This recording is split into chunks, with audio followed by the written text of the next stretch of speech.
season. These two teams, along with Wofford, all jumbled together at the top. Furman and Wofford with just a half-game lead over UTC in the SoCon standings. Yeah, parity has been the word so far this season in the SoCon, with the teams at the top really being very close as far as talent and really accomplishments. You see Wofford at 4-1, Furman at 4-1, Chattanooga with one loss still in there at 3-1. So this is why this is a huge matchup today. A winner here has a big leg up as far as the regular season conference championship. Furman won a share of the Southern Conference title last year, but missed out on the FCS playoffs. This year, they're a team on a mission. Sure are. Their rushing offense ranked second in the SoCon, fifth in the FCS overall. 282 rushing yards per game is quite impressive. And, of course, their red zone efficiency is through the roof. 25 of 26 times they've gotten in the red zone, they've scored, with 23 of those being touchdowns. That's 96%, and that's highly impressive. Chattanooga will counter with a workhorse running back, the true freshman, Alim Ford. He is the Stats FCS National Freshman of the Week after he ran for 136 yards, 2 touchdowns last week in UTC's overtime loss to Wofford. Guarantee you, Furman's going to be focused on this guy for sure. Ford, 112 yards per game for a freshman. Impressive, leading the FCS for freshmen. Also, if he gets 107 yards today, it'll eclipse 1,000 yards. Pretty impressive for a freshman year here in Chattanooga. It's a beautiful afternoon for college football in the Scenic City. We'll have the kickoff next. Furman and Chattanooga.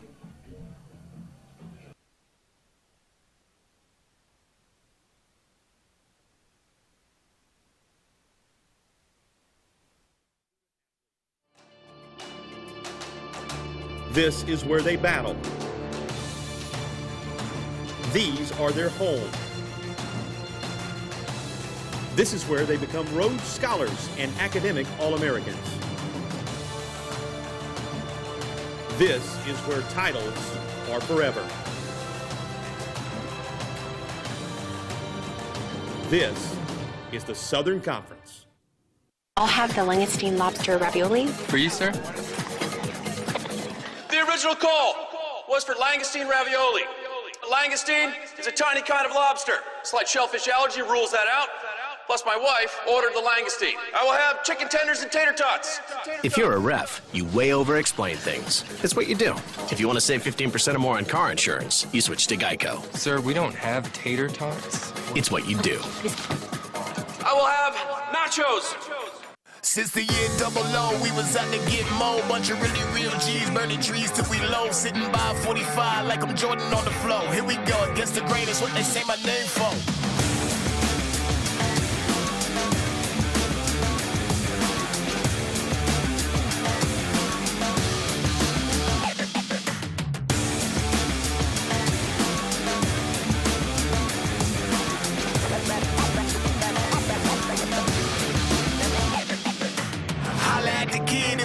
You can get it, hate it, sweat it, I'll be flexing. I'm just riding around my city, bank account and chair model. Sitting pretty, I just had to let them know I'm unforgettable.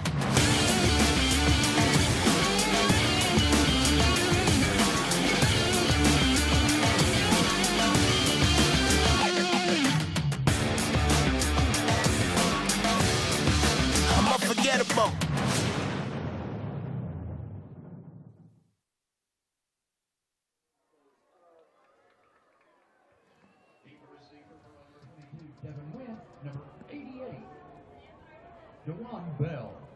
Back to Finley Stadium as Thomas Burks kicks off for Chattanooga, and here's the return by DeJuan Bell of Furman.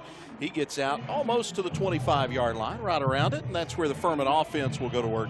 First down and 10 on this beautiful sunny day inside Chattanooga's Finley Stadium. Darren Granger, the Furman quarterback, a redshirt freshman, a native of Conway, South Carolina. And he's led this Furman offense, Scott, to 33 points per game on average this year. Does not play like a redshirt freshman at all. He plays experienced and poised, and we'll see what he has for Chattanooga's defense this afternoon.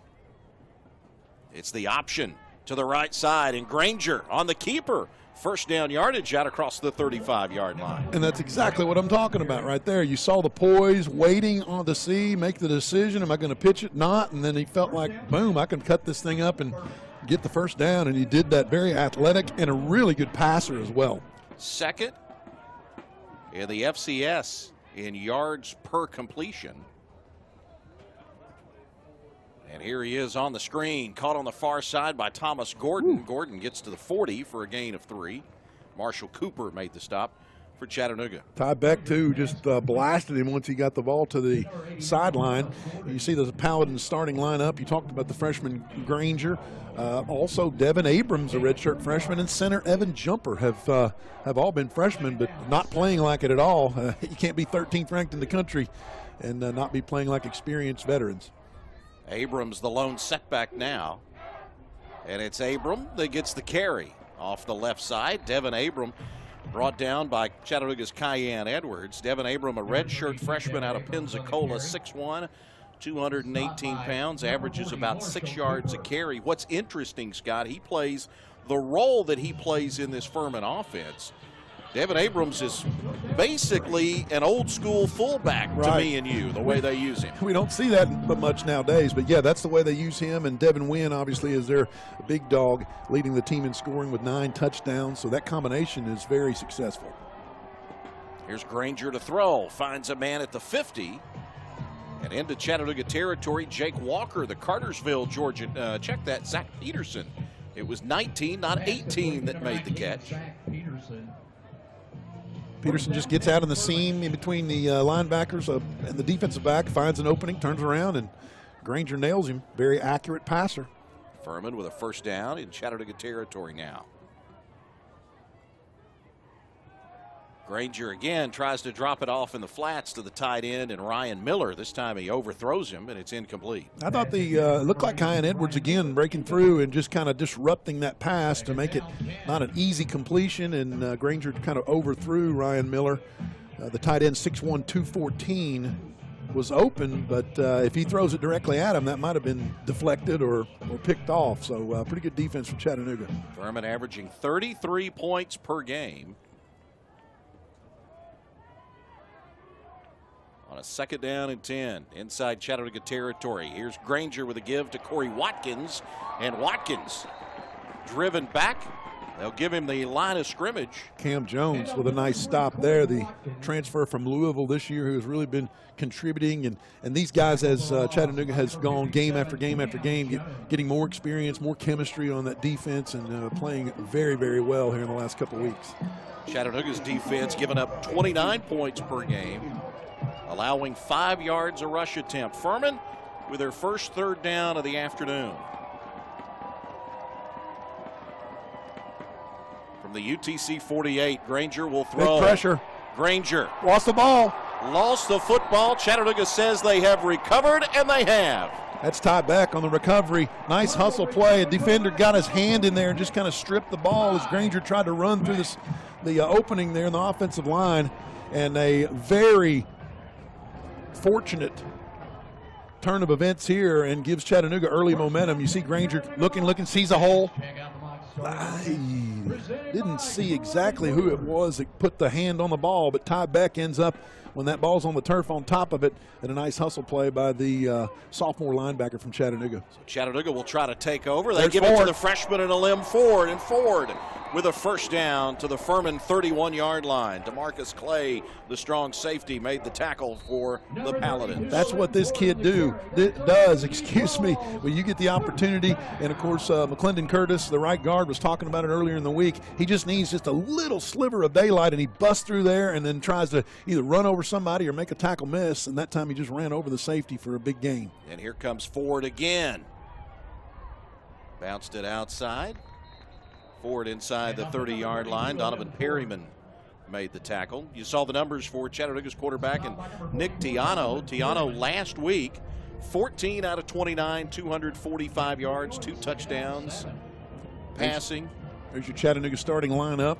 Talked about the freshman Lim Ford. He's kind of been the story, especially offensively this season for the Chattanooga Mocs.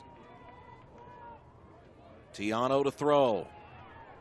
Has a man caught at the 25. It's James. And struggled down. It's the tight end, Chris James, that made the reception. James, the converted tight end. Quarterback, you mean. The converted quarterback. It's an unbelievable story, really. Yeah, it is. He got hurt a little bit last week, so Chattanooga obviously happy to see him healthy again. Tackle was made by Travis Blackshear, the cornerback. He's also thrown a touchdown pass this year. Now it's Chattanooga's chance. at third down, deep in Furman territory. Tiano, the keeper, first down. Inside the 15-yard line goes the Chattanooga quarterback. Jordan Willis with a stop, but not until Nick Tiano picks up the first down. He had a nice play fake like that, or RPO as we call it nowadays, down at Wofford last week to give them the lead. Unfortunately, ended up losing it in overtime, if you're unfortunate for Chattanooga. And I think Tiano, he can run a little bit better than what most people think, and at 6'5", 240, he's hard to bring down. First down and 10 from the 13-yard line. A limb Ford finds a lane, and Ford gets inside the 10-yard line. Ford with 893 yards rushing, closing in on 1,000 yards on the season. And the attitude. You know, Coach Rusty Wright talks about the attitude. He said, hey, if we went to him before the game and said, we're going to give you 50 carries a day, he'd be like, okay, Coach, let's roll. Let's see what happens. That's the kind of mentality. He kind of is a throwback to me because he's always falling forward. He's always looking to bust through that hole and looking upfield to make something happen. Ford again. And Ford fights down to about the 6-yard line. Jordan Willis makes the tackle. Willis comes in 59 tackles into the game, averaging about 7.5 tackles per game, and he's got 5.5 tackles for a loss on the year. He's definitely one of their better linebackers at being a senior leader at 6', 207. This Furman defense allowing 19 points per game, 358 yards of total offense. Chattanooga again on a third down, this time from the 7-yard line. It's McKinnon that comes in motion. Tiano gives to Ford, and Ford goes to the 5-yard line. If you notice there, Tiano wanted to pull it back out, just really had a last-second decision to let Ford take it. Tiano keeps that. He may have gotten a little bit more, but you got to take your chances with Ford, and doesn't get the first down, but brings up a field goal attempt for the Chattanooga Mocs. Victor Olmo out to attempt the 24-yard field goal. His season long has been 38. 8 of 13 on field goal attempts this season to give Chattanooga the lead. The snap was high, and a nice job by Colin Brewer, the Chattanooga punter, who's also the holder. He gets the snap down, and Victor Olmo gives Chattanooga the 3-0 lead. 8:24 left to go in the first quarter. Chattanooga on top of Furman, 3-0. Southern Conference football on ESPN+.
Chattanooga with the early field goal. They lead number 13 Furman 3-0 in this first quarter. There's a look at the top 25. 3 unbeatens in FCS football. North Dakota State, Dartmouth, and Princeton all unbeaten.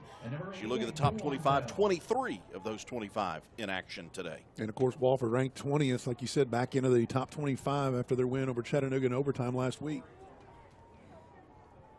Thomas Burke's kickoff for Chattanooga goes into the end zone. DeJuan Bell not able to return it for Furman. So the ball will come out to the 20-yard line, and that's where the Furman offense will go to work with a first down and 10. They trail 3-0. A turnover on their opening series after they brought the ball into Chattanooga territory, but unable to cash it in. Paladins won this game last year 16-10. We've talked about how good they've been this year in the red zone. Scott, last year only one trip into the red zone in this game a year ago. Here's the give. Devin Wynn gets his first carry, and Wynn knocked down after a gain of 2 out to the 27. Obviously, Chattanooga knows the success that Furman's had in the run game all season long, so they're keying on that big time with Granger, with Wynn, with Abrams, just making sure that they don't get bust through a hole and get a long run. Of course, that opens the opportunity for the passing game for the Paladins too, which has been highly successful as well. They're 4th in passing in the Southern Conference, the Paladins are this year. Here's Granger on the toss. It's Wayne Anderson, and Anderson picks his way down the far sideline for a gain of a couple. 5'10" freshman out of Prosper, Texas.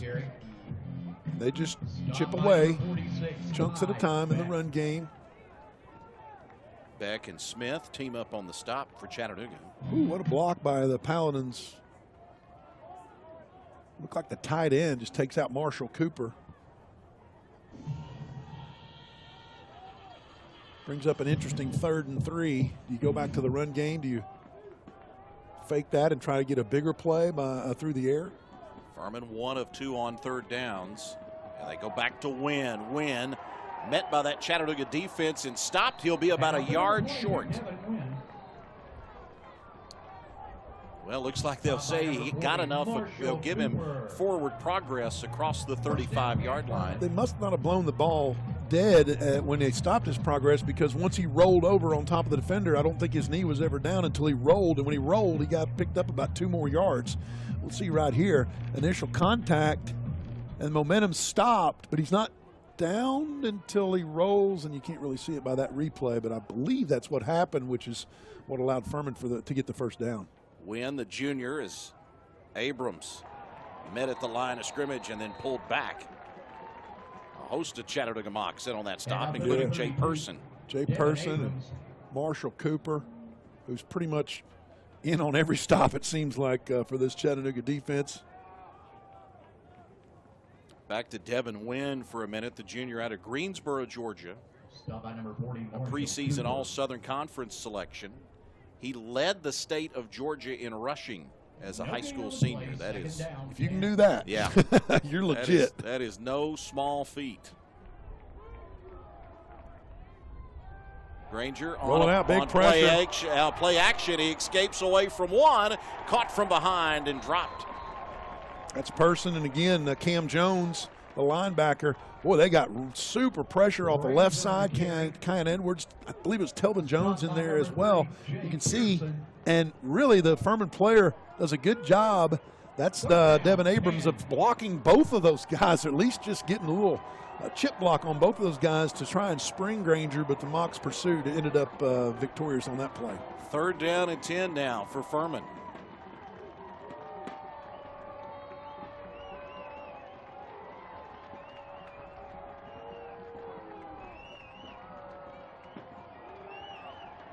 Granger to throw. Pick. Intercepted. Brandon Dowdell with a pick for Chattanooga. Safety just steps up in the lane. Nice read in the quarterback's eyes. He really didn't look off to another receiver at that point in time. And he's headed to one guy, his primary target, and Dowdell just noticed that and stepped right in front of it. What a great play from the junior safety for Chattanooga. 2nd turnover of the first quarter for Furman. Thomas Gordon was his intended receiver, and Dowdell just steps in front of it and makes the pick. Chattanooga was able to convert the last Furman turnover into a field goal. Mocs will try again as they take over in Furman territory at the Paladin 36-yard line. Nunley goes in motion to the top of your screen. A limb Ford looks for a hole. Ford dives ahead to the 31-yard line. Brian O'Kay made the stop. 6'4" safety. That guy's huge out there. He looks more like a wide receiver. But Brian O'Kay, 6'4", 216 senior. Does tremendous year so far.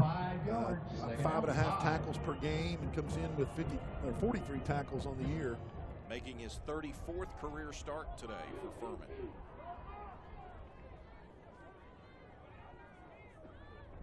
Ford again. Runs into some traffic, gets inside the 30 to about the 29-yard line. Sets up now a third down for Chattanooga. Third down, about 3, maybe 4, as Braden Gilby made the stop. Looked like he just a little bit of confusion on his part, trying to figure out which side of McClendon Curtis to go, because at 6'8", 325, you better pick a side. You're going to have to run around that guy, trying to run off of his back pocket. Ended up on the left side. I mean, he started on the right side, but kind of ended up on the left. And just that split second, Furman was able to ball him up.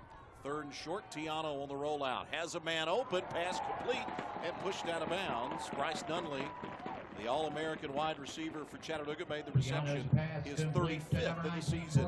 Nunley's had some shoulder issues here the last couple of weeks, and you see him go down the sideline, so it's good to see him bounce back up. But what a nice throw on the run, and just a dart to Nunley, his favorite target. It's been, highly successful the last 2 seasons for Chattanooga. UTC now at the Furman 23-yard line. And it's Nunley that motions to the top of the screen. He caught 8 passes against Furman last year. Tiano finds a safety valve in Ford. Ford inside the 15 to about the 10, and he's out of bounds. Another Chattanooga first down. Nice read by Tiano, because even if he had somebody downfield and he thought he could throw to, that was definitely open. Nobody, directly guarding him, and Ford gets the ball. He's going to be running downhill with a lot of momentum. You see, look how wide open that is on the left side. And Travis Blackshear steps up to make the, get him out of bounds, I guess, more than make the tackle. Just made the stop right about the 10. Only the 4th catch of the season for Alim Ford now. First down and 10, Chattanooga from the 12. Ford again fights to the 10-yard line and then driven back. Nice pursuit by the Furman defense. Alim Ford, the ball carrier. Alim Ford, the Stats FCS National Freshman of the Week. Closing in on 1,000 yards for the season. He's averaging 112 yards per game. That is good enough for 2nd in the Southern Conference, and that is 9th in FCS football. He has 9 rushing touchdowns this season. As Ford comes out, and he'll be replaced by Jonathan Stovall. Those 9 rushing touchdowns, though, that is good enough for a new freshman record at UTC. And Stovall lost the football. Tiano dives on it. Let's see if the Chattanooga quarterback is able to get the ball back. Furman says they have recovered, and they have. Paladin football, Chattanooga with a turnover. Big mistake for the Mocs, and Furman capitalizes on getting the football back. We'll see who comes out of the pile, but once it flipped up, that is Donovan Perryman with the recovery. Once it kind of flipped off the shoulder pad, then it's up for grabs. Tiano loses it, and Furman's all over it. Perryman, 6'2", 225, was Johnny on the spot with some quickness, and now he gets the turnover. What do you call that thing? Is that face the mask? Turnover helmet? The turnover helmet, I'm yeah. not sure what that is. That's a Paladin helmet, I guess. Jordan Willis with the hit that caused the fumble. And so now Furman will take over with a 1st and 10. Back deep at their own 12-yard line. They'll go to Wynn straight ahead, and he finds room. Wynn close to the first down, out across the 25-yard line. And up to number You see the 22, moves that Kevin made Wynn. him a preseason all-conference selection. He's averaging 100 yards per game. That's good enough for 4th in the Southern Conference and number 15 in the nation. Great blocking by that offensive front for Furman on that play. And it's Wynn that goes in motion, and Chattanooga moves up front. And here comes the penalty flags. Yep. 92 Telvin Jones just jumps too early. Got 6'3", 290 going momentum-wise and couldn't stop it. Well, when you're 290 pounds, you have that problem. Yes, you do. You see him just almost go limp like, oh, no. Lined up against Jordan Harris, 6'4", 303, was trying to get a jump on it, and it's probably the cadence of Granger really that drew that offsides, and that gives them an automatic first down, so a nice play. Ball moves up to the 31-yard line now for Furman. They've turned it over twice in this first quarter. Granger with a give to Devin Abrams, and Abrams. Ooh, he runs hard. First down yardage out across the 40 and up to the 42-yard line. Just hard-nosed running. Stop by number 18, Aaron Floyd. Yeah, tackle was First down, 10 Aaron Furman. Floyd on the tackle. But you see what Abrams delivers. He can deliver the power punch. Like you said, they use him kind of as an old-school fullback, and Devin Wynn more of the tailback, 22 on the left there. You see them both. But what a heck of a combination, and that's why they are fifth in the nation in FCS rushing so far this season. It's been highly successful with those two guys in the backfield. Averaging nearly 300 yards a game on the ground.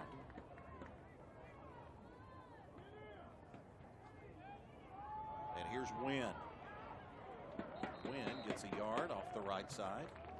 Number Top 22, back on the Devin Wynn stop. on to carry. Nice hustle to get him down the Stop by ground. number Again, 46, Ty Beck. they put Wynn, Abrams, and then mix Granger's ability to run the quarterback in there, and whew, they are a load. 296 yards rushing for Furman last week. Second down, 9. 28-7 win over Western Carolina. They've got 39 yards today on 12 carries. Final few seconds of the first quarter tick away. Chattanooga with a 3-0 lead over the Furman Paladins at Finley Stadium. Furman with the ball when we return. It's Chattanooga and Furman on ESPN+.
Back at Finley Stadium, Crisco Fourth, Scott McMahon with you. Southern Conference football on a sunny Saturday afternoon. Gorgeous day in Chattanooga, right?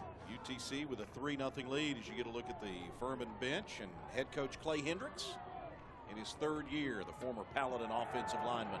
Granger to throw, going deep for Gordon, and he overshot him. Check that. It was intended for DeJuan Bell. Number 88, DeJuan Bell, incomplete. He overthrew him with the incomplete pass. Chattanooga's defenders were coming at it, coming at him, Down 9. and he just stepped up in the pocket like he's coached to do, and just overshot the wide receiver.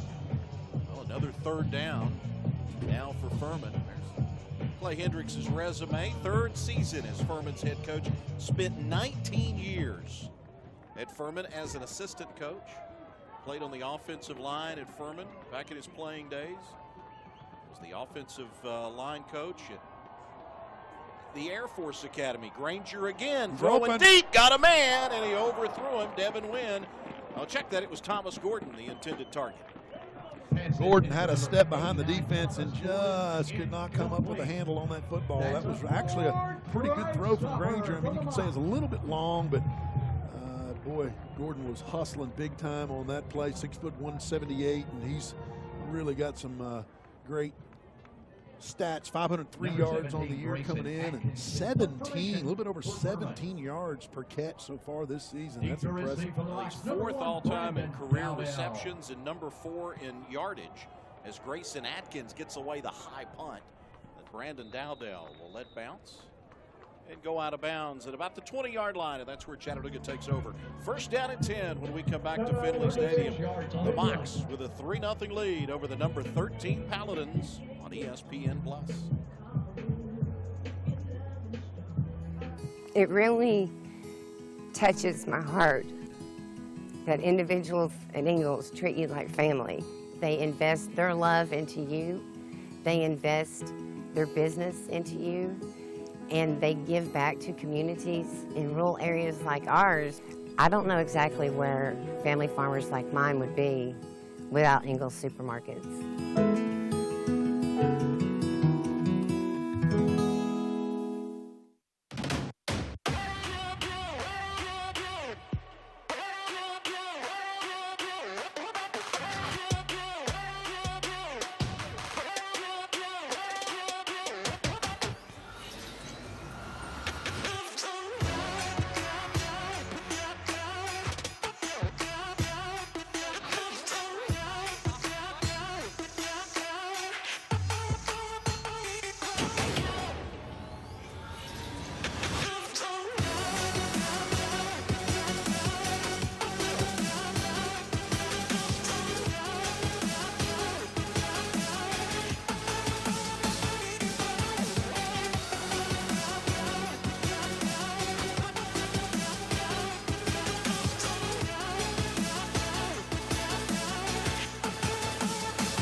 Furman is transforming the college experience, redefining a liberal arts education to deliver value immediately and for life.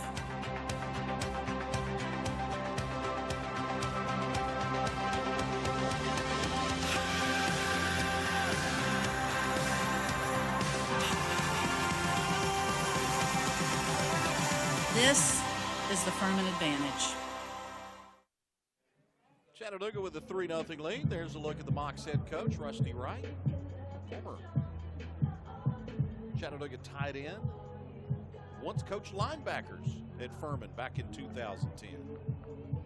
Had 1 year stop there in Greenville and really respects the daylights out of Clay Hendricks and what Furman has been able to do. One of the traditional powers in the Southern Conference. It's really been impressive. Last week they won their 500th Southern Conference game, or they played in their 500th Southern Conference game. 274 wins.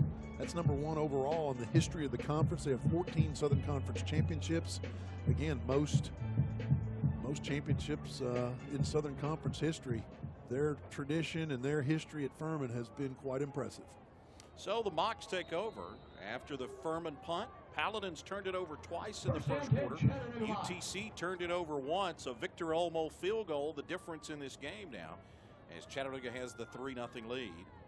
Here's Nick Tiano with time. Tiano throwing downfield, caught by McKinnon. Kenori McKinnon inside the 40-yard line in Furman territory. Great catch by Kenori McKinnon, and of course the defender I don't think could be playing any better defense at that point in time. That was just a nice throw by Tiano on the money, and you see Kenori McKinnon go up and grab the football here. Really some pressure. Tiano gets rid of it before they get there, and McKinnon goes up big time and makes the play. And that's Quadarius Weems was the defender, the cornerback. McKinnon makes the catch. Big play. Biggest play of the afternoon for Chattanooga so far. 40 yards on the throw and catch now from the Furman 39-yard line. Ford. Lim Ford still on his feet for a first down inside the 30 to the 29. Beautiful piece of execution here by the Mocs. It's a counter play, which means they're going to try to go left side, make it look like it's going left side, and then Ford turns his body and goes right. And when you see that come back here, look at the hole he has to run through. And like we said earlier, he just needs a sliver to get success. He hits the initial contact and then leans forward for another 2-3 yards and a first down. Again, a Lim Ford looking for 1,000 yards rushing on the season this afternoon. He's getting closer and closer every time he touches the football. James motions out of the backfield. Tiano on first down again. Looks to throw over the middle. Caught by Nunley. Whoa. And he's popped hard inside the 20-yard line. Another Chattanooga first down. That's big Brian O'Kay, the 6'4 safety who nails Nunley. And as Chattanooga fans, every time Nunley hits the turf, you worry about him getting back up with that shoulder injury, but he shows some severe toughness here as OK just knocks the daylights out of him and drives him into the ground. A nice tackle, but not after Chattanooga picks up a big gain and a first down. Second reception of the afternoon for Bryce Nunley. He caught 8 passes in this game last year for 52 yards against Furman in that 16-10 Chattanooga loss a year ago. Ford to the left side. Ford on the corner at the 10 to the 5. First down and goal to go, Chattanooga. The true freshman, Lim Ford, 5'9", 205 pounds. And you see the reason why he is the top freshman runner in FCS football. He packs a punch, and DeMarcus Clay comes up to make the stop. Here's Tiano on the keeper for the end zone. Tiano, touchdown, Chattanooga. Wow, what a drive, an impressive drive for the Mocs. Just seemed like everything they did, they balanced. Joe Pizzo, the offensive coordinator, nice balance of run and pass, and really McKinnon's catch set the whole thing up and gave them some momentum, and Chattanooga puts it in the end zone and gets more points on the board. Here's Tiano. Well, everybody thought Ford was going to get the handoff, including me. And Tiano takes it right around Ford and into the end zone. Victor Olmo out to attempt another extra point. He's 22 of 24 on the season.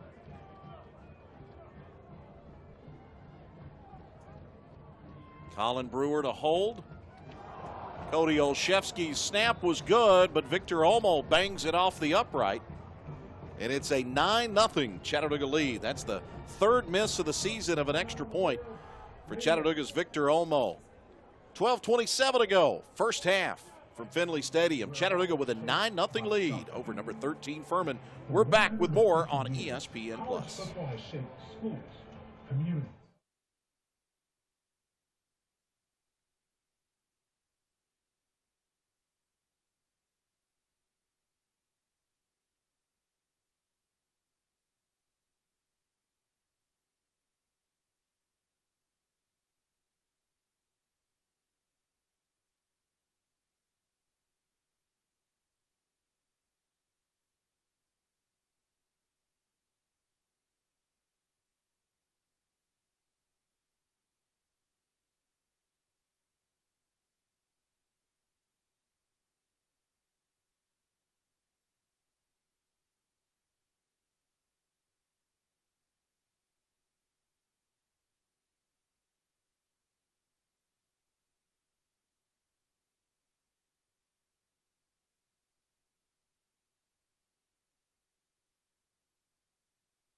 Nick Tiano with a touchdown. A limb forward did the work to get the Mocs into the red zone. Chattanooga misses the extra point.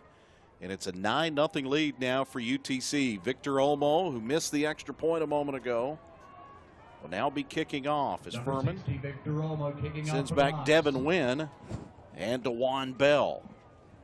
And this will be Wynn from the 10 on the return. Caught from behind. Nice job by Cameron Turner of Chattanooga to be the first one down the field, spun him around and slowed him down enough for the rest of the Chattanooga kick coverage team to come down. Nice hustle. Nice hustle. Here you see the Chattanooga touchdown again. Tiano just head up, sees the hole, dives for the end zone. Pay dirt. Furman takes over with a first down and 10. Watkins motions to the top of the screen. Here comes Abrams, rather. It was Devin Abrams. Out across the 25 to about the 26-yard line. That Chattanooga front seven is just daring them to pass. I mean, they're going to really selling out to stop Abrams, Wynn, Granger in that run, especially in between the tackles.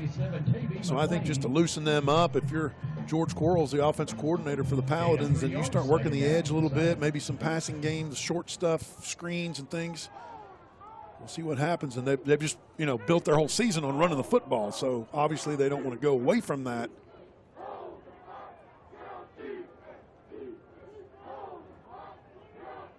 Granger on the option. He will keep it. And Granger shows some toughness as he fights towards the 30-yard line. Jay Person again. The Appalachian State transfer on the stop for Chattanooga. Granger 6'4", big tall guy, but 195. So he's not going to be the, 240-ish like we see on the other sideline with Nick Tiano, but a faster runner than Tiano. Clay Hendricks said this week, he said, I wish we could get Granger to about 205 or 210. Yes. But he said from a skill set standpoint, he is perfect to run this offense. He didn't play quarterback in high school until his senior year. He was a wide receiver. Out of the I formation, here's Wynn on third down, and Wynn got it.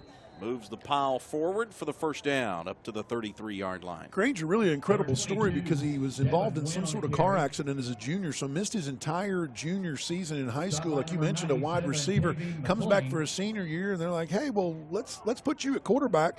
Ends up getting a scholarship to Furman and even, able to play early as a redshirt freshman. And like you mentioned, he's got the skill set for sure. If they can bulk him up about 10, maybe 15 more pounds and not lose any speed, he's going to be tough to handle. They'll give it to Wynn to the left side. Wynn gets on the corner, and Chattanooga strings him out and cuts him down. Back to Granger for a second, Scott.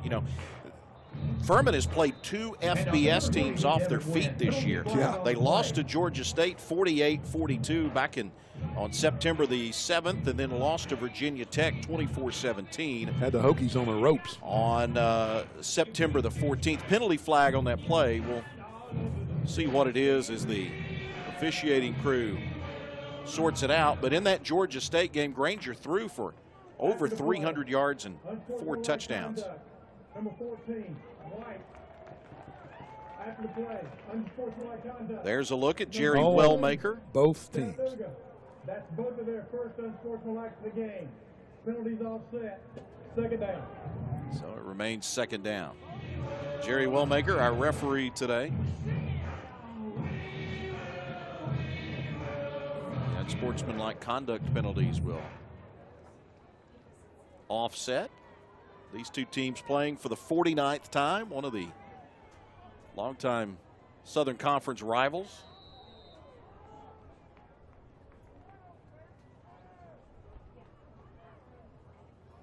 Granger throws wide open, tries to make the bobbling catch as Ryan Miller, and he can't pull it in. Just a hair behind him, but I think if Miller just kind of slows a bit to get it with two hands, he probably catches it.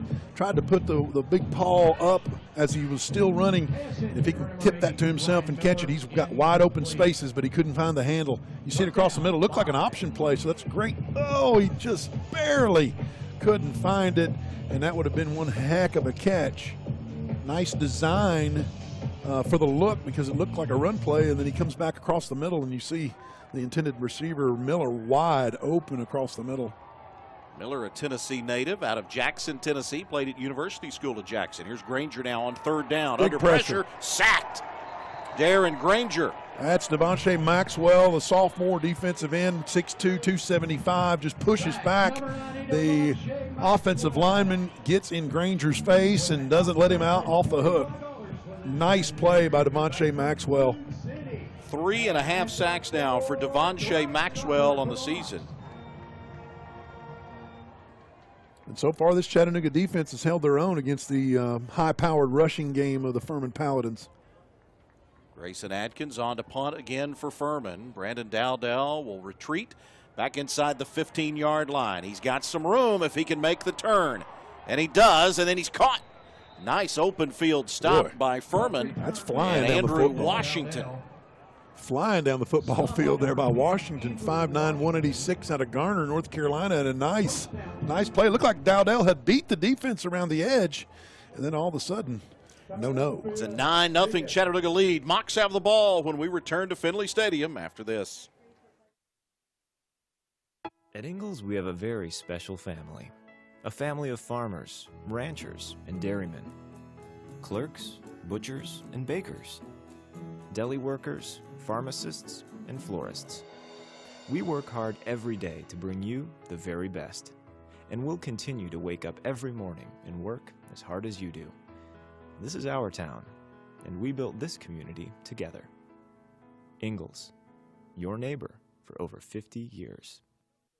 At the University of Tennessee at Chattanooga, our students graduate prepared to make an impact. They are leaders, thinkers, and dreamers. They solve today's problems and create future opportunities. They are ready to take their place in the world, engaging students, inspiring change, enriching communities. The University of Tennessee at Chattanooga.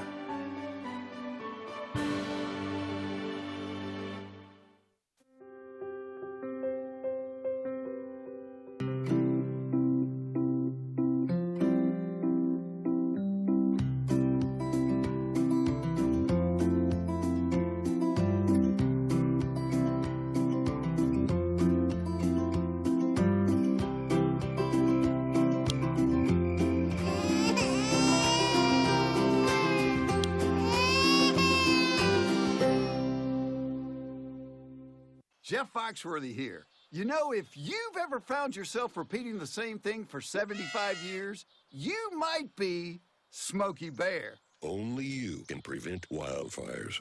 Well, thing is, there's a lot more to say.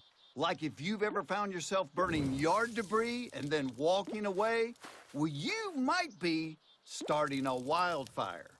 So for the love of the outdoors, go to SmokeyBear.com to learn more about wildfire prevention. It's 9-0 UTC on top of Furman. Mocs have a field goal and a touchdown. As Furman committed 2 first-quarter turnovers. UTC's turned it over once today. Mocs have missed an extra point. And following a Furman punt, they take over inside their own 20 at the 19-yard line. Nick Tiano looks to throw, drops it off underneath.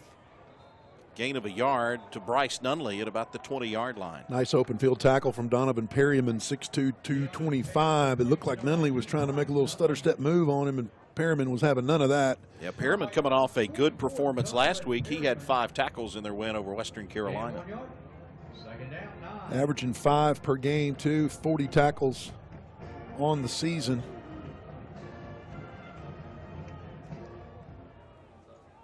Nick Tiano off to a 5-5 start throwing the ball today. He's completed his first 5 for 75 yards.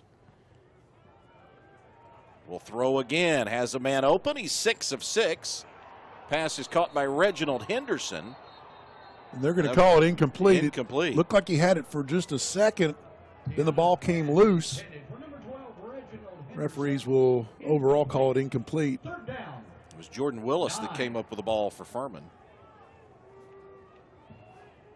So Chattanooga faced with a 3rd down and 9. UTC 2 of 3 on 3rd downs today, and some mass substitutions here for Furman. So they'll bring in a whole new group of defensive linemen, including Drew Seabrook, who leads Furman in sacks. He's got 5 this season, 10 for his career.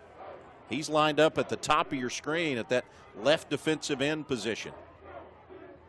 And Tiano will hand it off to Ford, and Alim Ford gets a good push across the 25 to about the 26. Parker Stokes made the stop for Furman, and it's 4th down. You'll see Colin Brewer come out, the punter for Chattanooga. Ford, not, great effort, but with 9 yards to gain, Furman got him down with about 3 yards shy, so now Chattanooga will punt back to the Paladins. Colin Brewer, number 1 in the Southern Conference in punting, averaging 44 yards a kick. This is kind of a line drive kick, and Callie Chiswick will call for a fair catch. So it's Furman's football. When we come back, the number 13 ranked Paladins will have the ball, trailing Chattanooga 9-0.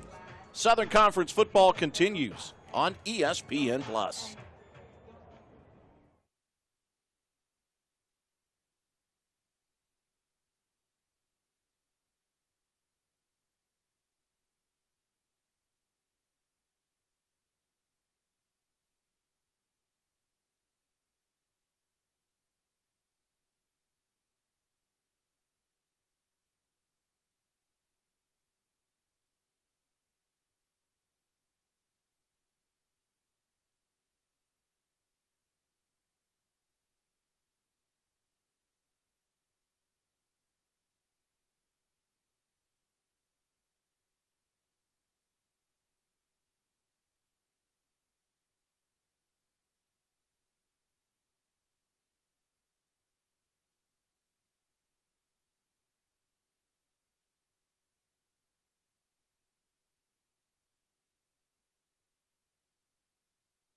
A gorgeous day for football inside Finley Stadium here at Chattanooga.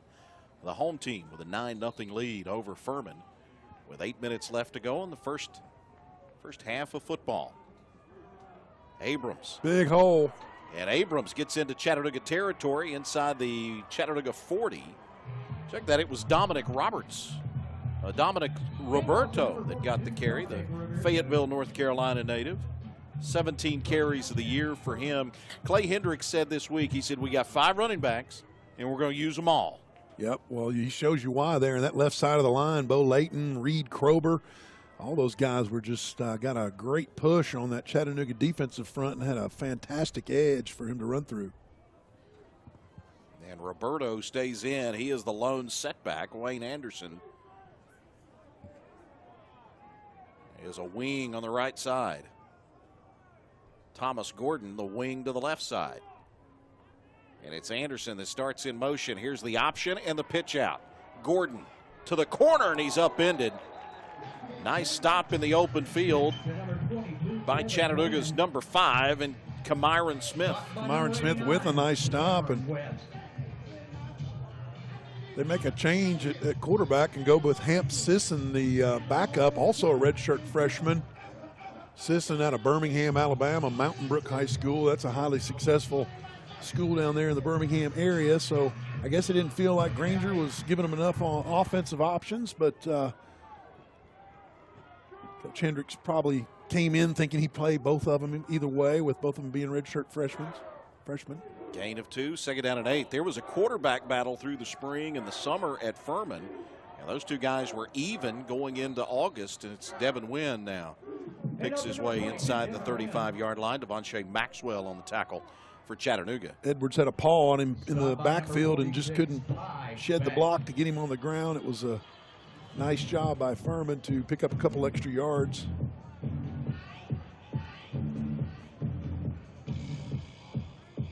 Brings up a 3rd and about 6, I guess. Scott, we're seeing Furman lean on this offensive line. Got an all-Southern Conference performer in Bo Layton at left tackle. A preseason selection at right tackle in Andy Godwin. And here's Sisson on the rollout. Complete inside the 30 and a first down. Pass caught by Roberto. Sisson's pass complete, number 22, Devin Wynn.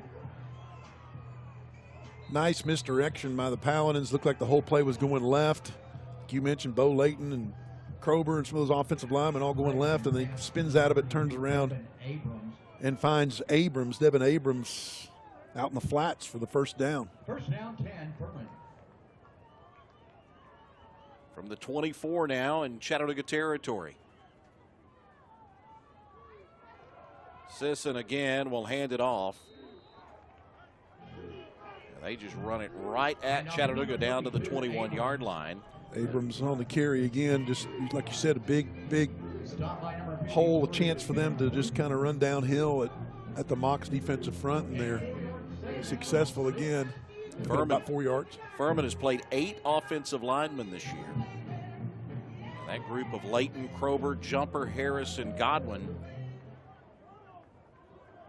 An outstanding group of offensive linemen. That left tackle, 6'7", 287 too, and he's a big boy. Here's Sisson on the option. The pitch out. It's dropped. It's loose, and it goes out of bounds. Devin Abrams never able to find the handle on it. And check that. It was Devin Wynn. I know basketball season's upon us, but I don't think you want to be dribbling it down the field here. He bounces it, tries to pick it up, bounces it again. And lucky that it kicks out of bounds as opposed to kick in towards the hash mark and giving Chattanooga a chance to recover that. But Furman still gets some nice yardage and a gain, bringing up about 3rd and 2.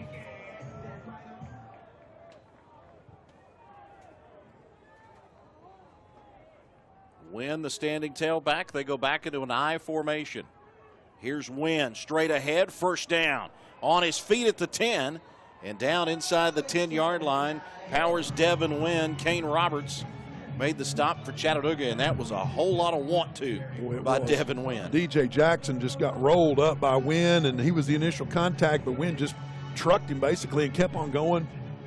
Really good pickup for the Paladins, and it shows you why their ground game is so successful here in 2019. Hamp Sisson, the quarterback, and the Paladins are in the red zone. They are tops in the nation in red zone scoring. Here is Wynn to the 5-yard line and push back. Red zone efficiency we talked about in the opener is just through the roof. 25 of 26 times they've been in the red zone, they've scored, and 23 of those 25 have been touchdowns. That's over 96% success rate. That is ridiculous, especially this deep in the season. Kane Roberts leaves the game for Chattanooga. Looks like he was hobbled a little bit by an injury. Looked like an ankle as he comes hobbling off. Here's Wynn looking for the end zone. And Wynn, Furman says he's in.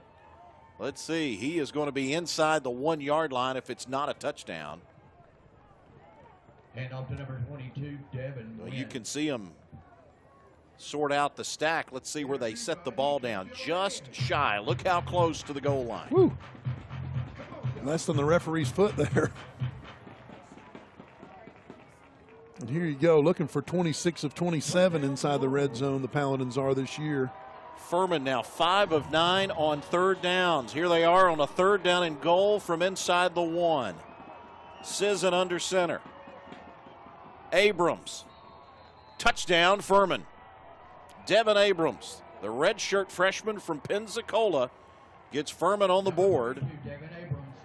So what are they now? 26 out of 27 in the red zone. 26 out of 27 with 24 touchdowns in the Wow. red zone and 2 field goals. So that success rate continues.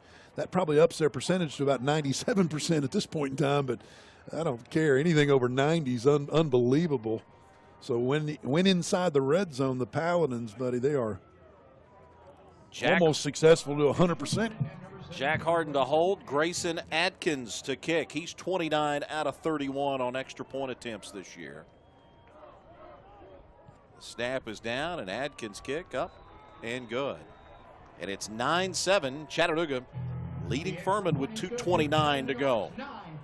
In this second quarter, Grayson Adkins, we hadn't had much of a chance to talk to him. Tied a school record last week with a 55-yard field goal, but Scott, he had hit on 18 consecutive field goals before having a miss in the second quarter last week. What was crazy is he hits the 55-yarder, and then the next one is a 31-yarder, and he misses it, right? Yeah. So, I mean, isn't that just life of a kicker? He's the Southern Conference #1 punter. He's one of the rare guys that does both, punts and kicks. He's the SoCon's #1 punter at about 42, a little bit over 42 yards per average. As you said, 8 of 9 field goal attempts. He's 29 of 31 when it comes to point after, and he is he handles the kickoffs too. Yeah, he is an unbelievable weapon for the Paladins, and another one of the reasons why they're so successful this year. Tyron Summers, Brandon Dowdell back deep for Chattanooga. And Clay Hendricks told us this week that he would like to see Adkins be able to give up the punting duties. He said, I'd like for him just to be able to kick. And he bounds this one down the middle of the field, but a whistle will stop things. I don't see a flag. I don't either. Was it a timeout? That was. Oh, I don't think he was ever given the go ready ahead for to play. start, yeah. Yeah, I don't think he was ever given the ready for play signal by the official.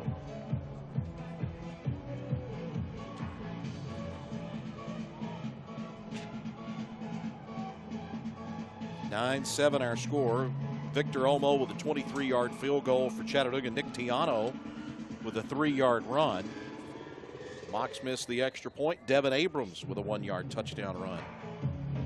Capping off a 10-play, 58-yard drive for Furman. Interesting to see there that when they bring Hamp Sisson in, the offense puts it in the end zone. So do you just ride him as the hot hand for the rest of the game, or at least until you're shown otherwise? It'll be interesting to see what Coach Clay Hendricks does here the rest of this game. Adkins kickoff goes into the end zone. Chattanooga will take over with a first down and 10 at their own 25-yard line. Everybody clap your hands. Lim Ford back in the backfield, has 59 yards so far this afternoon. Needed 107 coming in to break the 1,000-yard mark. And here comes Ford to the corner. Ford in a foot race. 40. Caught from behind and tripped up. What a job by Brian O'Kay. O'Kay was, if it's not for the shoot top tackle by Brian O'Kay to trip up a Lim Ford, he could have ran for a while. Watch this offensive line play. Malcolm White, Cole Strange on the left side. They make like almost a little tunnel for him to run through. Once he decides not to cut up the hole and go in behind those guys, there was no defender there, and that's the reason the huge gain for the Chattanooga Mocs. 21 yards away from 1,000 now is a Lim Ford. As a whistle again will stop play. Again, I don't see a flag.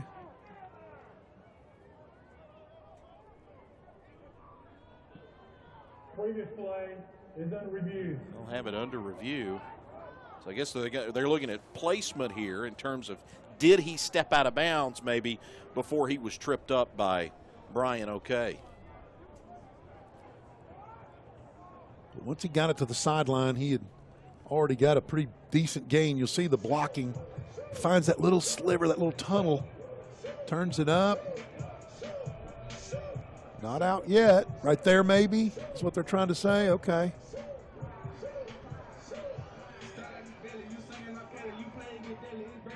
Get another look at it.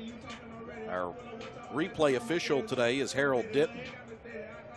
Replay communicator is Greg Parman, so they're taking a look at this. I don't think the very last step was out of bounds. I thought it was inbounds. But this step right there is in. Look at that slow-mo replay. How about that? Right there. Oh, I don't know. Look at that. That's almost to the 50-yard line. They'll say that he stepped out at the 46.5. Jerry Wellmaker, our referee, letting us know. So the ball gets moved back across midfield. May have been a quarter or an eighth of an inch out of bounds, but I thought his cleat was on the line there on the white part, which is out of bounds. 86 yards on 12 carries for Alim Ford. Still looking for the end zone today for him. As Nunley, check that, is James that motions into the backfield. And here comes Ford again. Straight ahead to midfield. Goes Alim Ford. And out to number 32, Alim Ford. Ford with 5 games where he's gone over 100 yards this season. He's on his way to his 6th 100-yard effort. He ran for 200 in Chattanooga's last home game against East Tennessee State. What a nice gift wrap package for Coach Rusty Wright in his first season here at Chattanooga. Tiano to throw. Under pressure now. Finds Nunley in the middle of the field. Just threw it too hard. Slung it right past him. Incomplete pass.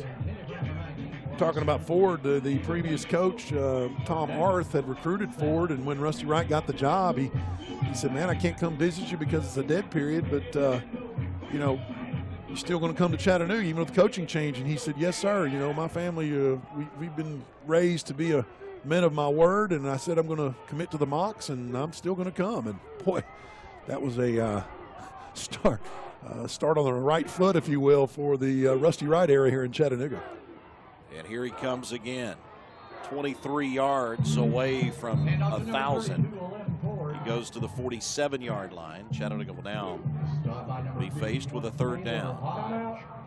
And there's a timeout that's asked for by Furman. So Furman will stop the clock with 1:31 to go. 4th down and 3 now for Chattanooga. In a 9-7 game, late first half. We came into this game talking about the Furman rushing attack. Chattanooga has held them to 96 yards on 26 carries today. The Mocs have 97 rushing yards of their own on 17 carries.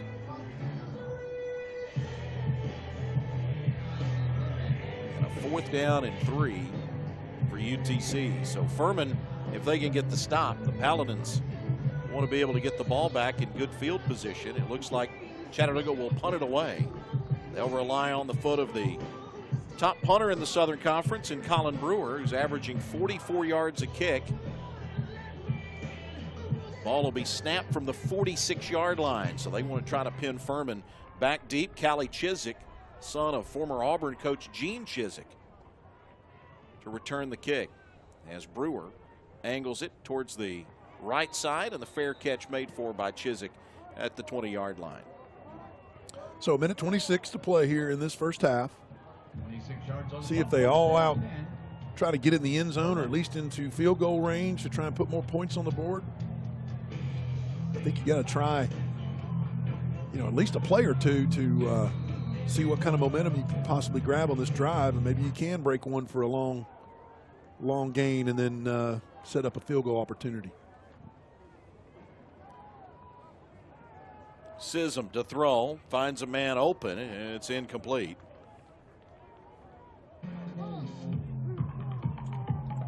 Devin Wynn, his intended target.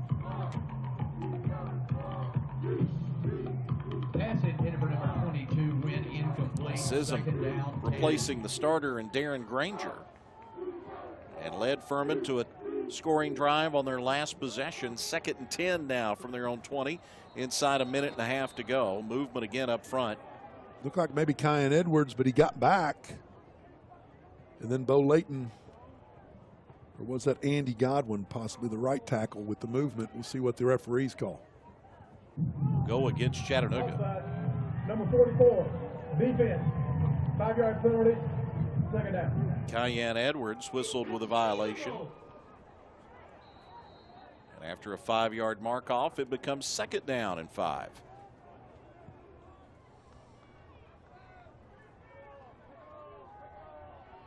Sism complete, right at the sticks and out of bounds. Wayne Anderson made the catch. Nice play on the edge because you make the catch right at the first down marker. You stop the clock. You got an opportunity to see if you can get it past midfield, like I said earlier, for a possible field goal attempt, or maybe you can break one and put it in the end zone. Still a lot of time to play here in the second quarter. Hamp Sisson, 2 of 3 passing for 15 yards. And since he's come in the game, they've had really good offensive momentum. Quick pass, caught by the tight end Miller. And Miller gets to the 40, and he is rocked. Brandon Dowdell just decleats him on the sidelines there. It was a shot by the Chattanooga defense, but not before the Paladins pick up the first down and move the chains. And with him going out of bounds, stops the clock. Watch this Dowdell. It's almost like he doesn't see him behind that blocker. Bang! Woo! Mama, he'll feel that tomorrow. Furman now with a first down at their own 40.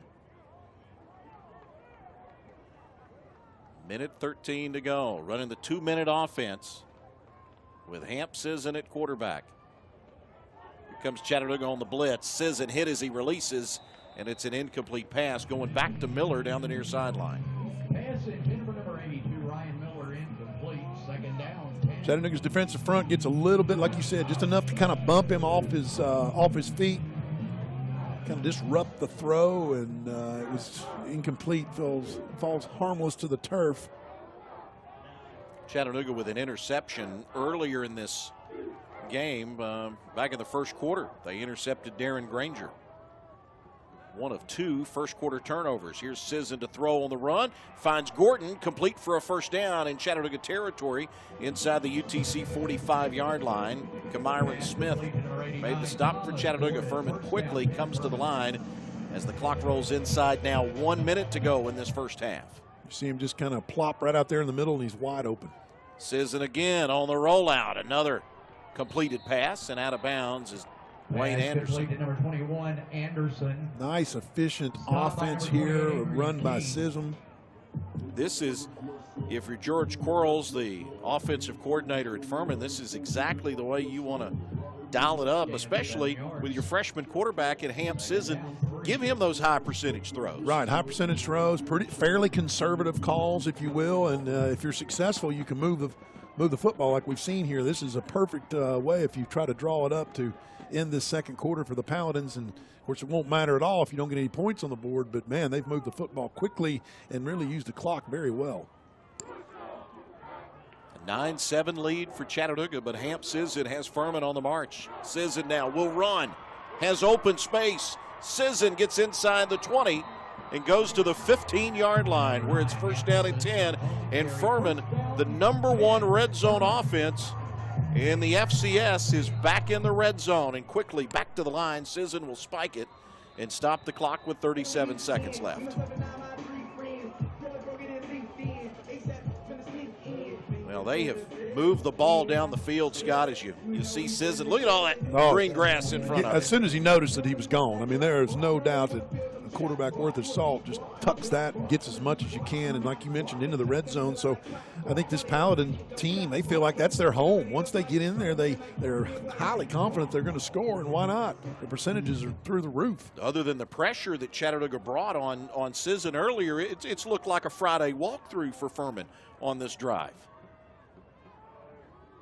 Sisson to throw, has a man caught inside the 10. It's Avery Armstrong to about the 9-yard line, and a timeout by Furman.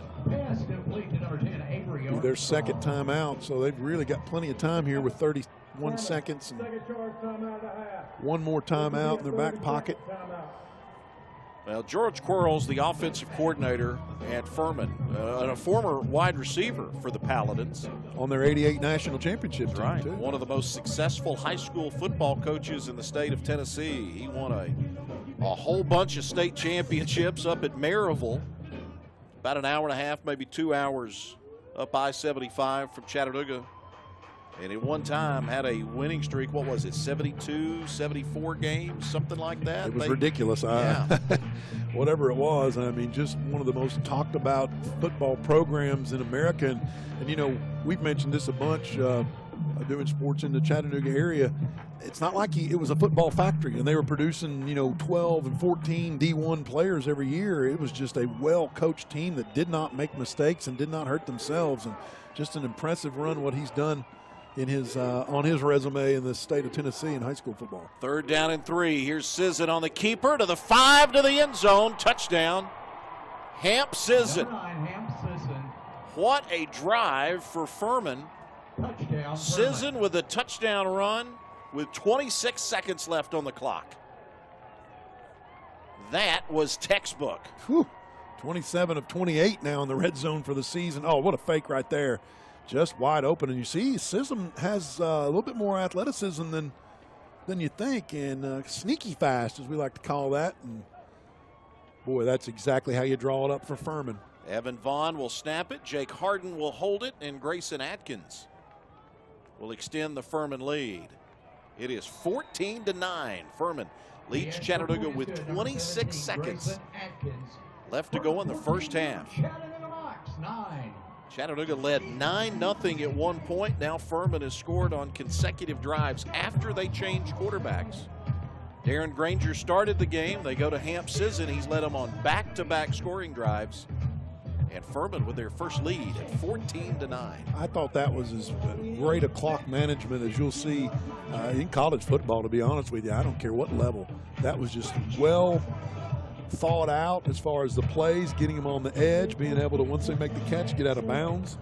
Yeah, I think what's so He ran up the middle on the keeper. I mean, it was I think what was so impressive about it, Scott, is how they were able to use the sidelines so effectively to get out of bounds and stop the clock. I mean, they only really used one timeout that entire drive to go, what was it, 75 yards? Yeah. Number 17, Atkins kicking off for the Paladins. Bryce Nunley, Tyron Summers, deep for Chattanooga. Grayson Atkins put the last one in the end zone, and this one he will do the same. As Bryce Nunley watches it go over his head, bring it out to the 25-yard line, and with 26 seconds left, Chattanooga will have a shot at it if they elect to take a couple of shots downfield here. Mox will get the ball to begin the third quarter, though. They won the toss and deferred, so Chattanooga ball to begin the third quarter.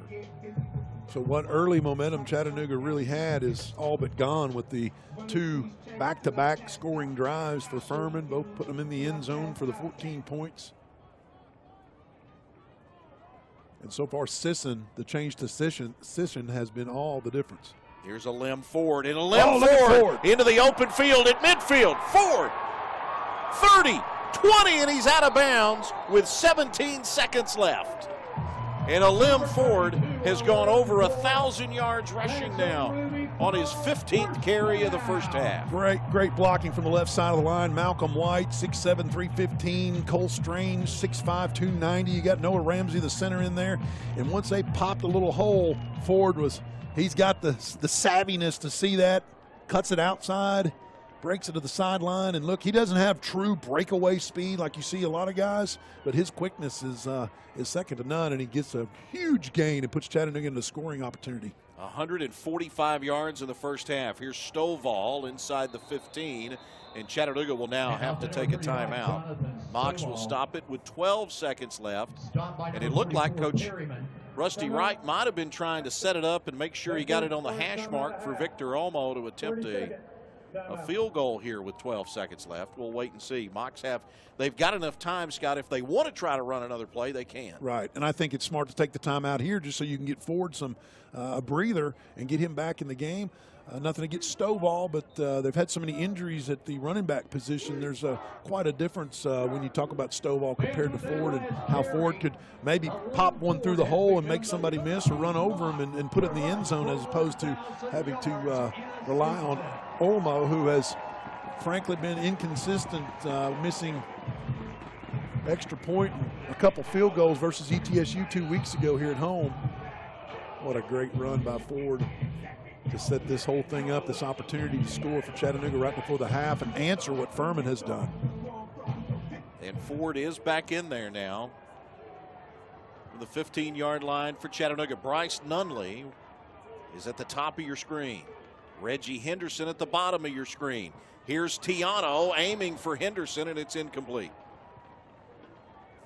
So that chance is incomplete, stops the clock. So 9 seconds. You still have an opportunity here to do something on third down, to take a quick timeout.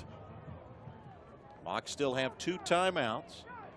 Furman scored on their last 2 drives after Chattanooga led 9-0 to take a 14-9 lead. Tiano for Henderson. Touchdown at Chattanooga. He couldn't come down inbounds. He made the catch but came down out of bounds. And now Chattanooga will attempt the field goal. Get a look at it on the replay. Yes, he just hangs it up a little bit. Tiano does, and Henderson grabs it, but the right foot out of bounds before he could get in, and that's just a well-defended play by the Furman cornerback. And it brings up a chance by Victor Olmo, the Chattanooga kicker. Olmo's been struggling with a hip issue. His long this season is 38. This is from 33. Olmo's kick on the way, and Victor Olmo puts it up, and it is good. And Furman with a 2-point lead as the first half comes to a close, 14-12. This is the dandy that we thought it would be, Chris. I thought this would be a great matchup, 2 great defenses and running games, and that's what we've seen so far in the first half. And good execution of the 2-minute offense by both teams late in this first half. Exactly. 14-12, Furman with a lead over Chattanooga. We'll come back. We'll have some first half highlights and some analysis of what was a fun first half of football from Finley Stadium. That's coming your way next on ESPN+.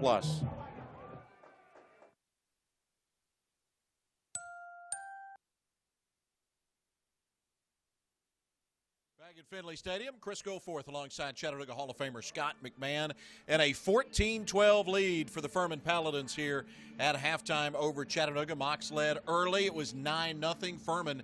They made a switch at quarterback, Scott, and boy, did that offense really start to take off. Those last 2 scoring drives both resulted in Furman touchdowns. Yeah, Hamp Sisson has been the difference here. I think with that change at quarterback, the Furman offense really caught fire, was able to drive it down the field. He made a couple nice passes, but his real recognition of the center of the field being wide open, and when he took it down, tucked it and ran, that really gave him a great opportunity in that first drive to score. And then the efficiency right before half to be able to put a second touchdown up on the board. The change to Hamp Sisson has been the complete difference here. Really, and that was a second quarter move by, the Furman offense, and it's been real successful. Obviously 2 touchdowns and real quick for the Furman Paladins. We came in today talking about the Furman run game. They averaged nearly 300 yards a game on the ground, but in this first half, Chattanooga's rushing offense behind Alim Ford, he goes over 1,000 yards rushing, but Chattanooga averaged over 8 yards a carry running the football in the first half. Right, and it's been amazing. I mean, their opportunity, that offensive line for Chattanooga has really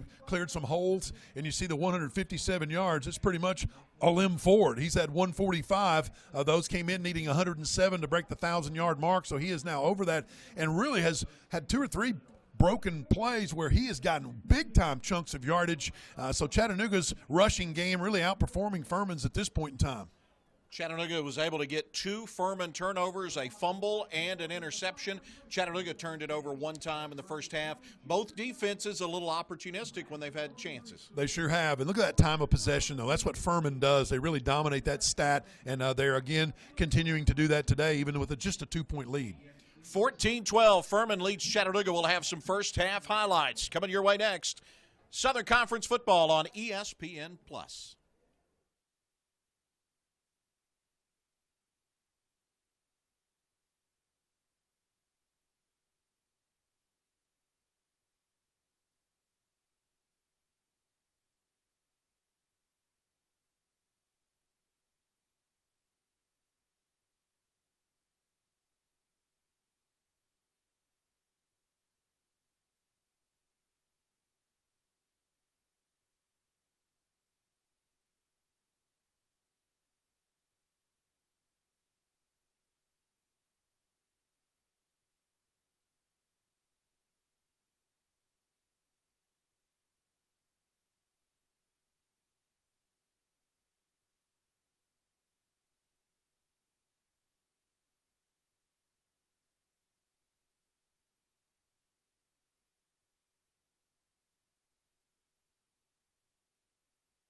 Back at Finley Stadium, let's get a look at some first half stats. A slow start to this game for the Furman offense. They would turn it over twice in the first half behind quarterback Darren Granger. And Granger, on a third down, would put it on the ground. Tybeck would recover for Chattanooga, and the Mocs would go on to capitalize and take a 3-0 lead on a Victor Olmo field goal that would be set up by a run by this guy, the freshman Alim Ford. Ford went over 1,000 yards on the season and ran for 145 in the first half. Furman, again, struggling on offense early. Chattanooga with the sack of Granger. And then we'll see the second turnover of the first half by Furman as Granger gets picked off by Brandon Dowdell. That would go on to set up another score by Chattanooga. This would be a touchdown, and the Mocs would take the 9-0 lead. Nick Tiano to his favorite target, Bryce Nunley, who gets out of bounds. But UTC would have their own problems. A fumble on the exchange between Tiano and Stovall. The Mocs put it on the ground. That would spoil things, but UTC would come right back with Alim Ford. He sets the Mocs up inside the 5-yard line, and then the 240-pound quarterback Nick Tiano would keep it with a touchdown. And Chattanooga led 9-0. Furman, though, would come right back. They made a change at quarterback, and Hamp Sisson would hand it off. And Devin Abrams would score on a 1-yard touchdown run to make it now 9-7. As Furman would again execute the 2-minute offense to perfection behind Hamp Sisson. And Sisson would keep it on the touchdown run. That would cap off a 10-play, 80-yard drive that took exactly 1 minute off the clock. Victor Olmo with a 32-yard field goal. His time would expire 14-12. Furman leading Chattanooga back to begin the third quarter. After this on ESPN+.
Well, before we get this third quarter started, let's get a look at what else is happening around the Southern Conference today.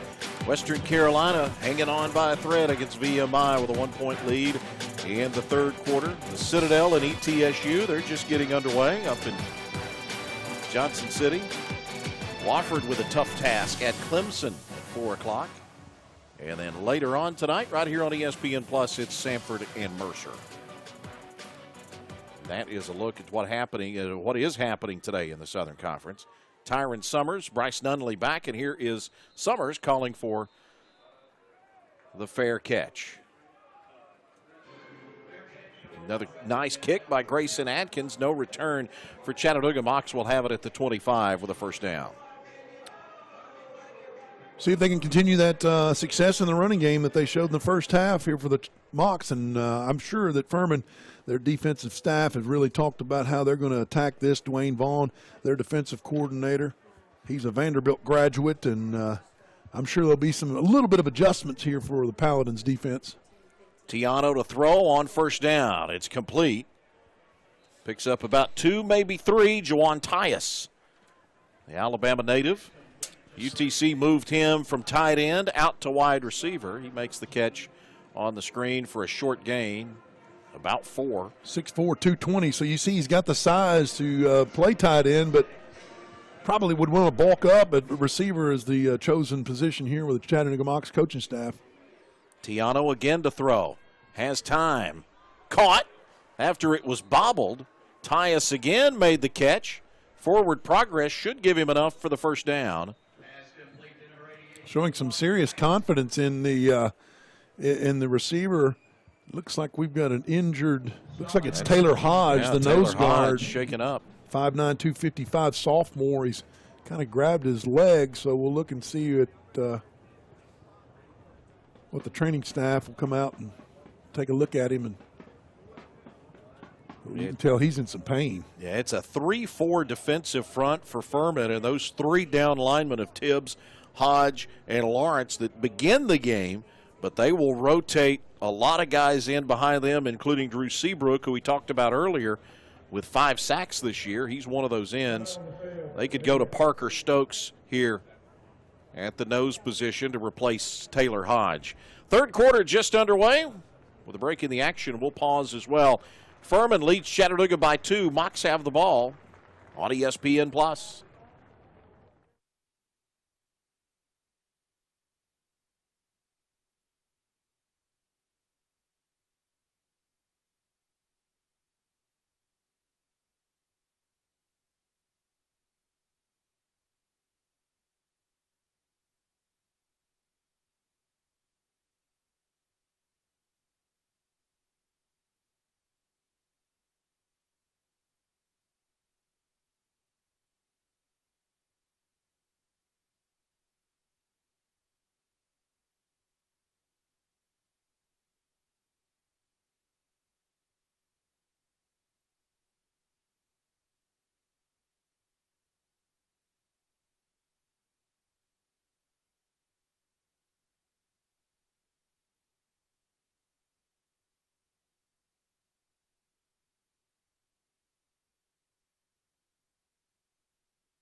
Now Taylor Hodge, the Nose guard for Furman leaves the game with a leg injury. He did walk off the field, so that's a good sign. Chattanooga on a 3rd down and 1 as Furman shows blitz on the outside. Tiano to Alim Ford, and Ford with a yard. His 16th carry of the game, and enough for the Chattanooga first down. Yeah, Spot looks like he got the momentum past the 35-yard line, which is what he needed to do to get up the first down, and that's just hard, tough running by Ford and that offensive line trying to get a push on that Furman front. They were successful on that time to move the chains. So a fresh set of downs for Chattanooga now at the 35-yard line. Alim Ford in the first half, 145 yards rushing on 15 carries. Tiano will throw, finds an open man, Nunley to the 46-yard line, another first down. Low throw, but Nunley goes down and picks it up, kind of scoops it off before it hits the turf. Just enough to get the first down, goes right past the markers. He knows where he is, picks up that first down and is able to try to make a defender miss and get more. He's a guy that always seems to know where he is. 4 catches, 32 yards today for Bryce Nunley. We saw him make a heck of a catch on the sideline and get out of bounds back in the first half. Alim Ford tries the right side. And that's Adrian Hope. We haven't called his name a whole lot tonight. This guy is a Buck Buchanan watch list. The sophomore, 6'1", 218. He's first team All-Southern Conference, second team All-American, 2.5 sacks, and he's been pretty quiet. Malcolm White has done a good job on him. They move him around a little bit. He's kind of that bandit type position, Chris, where he can play linebacker, but he can also line up on the edge and rush there like you see him now, more of a stand-up guy.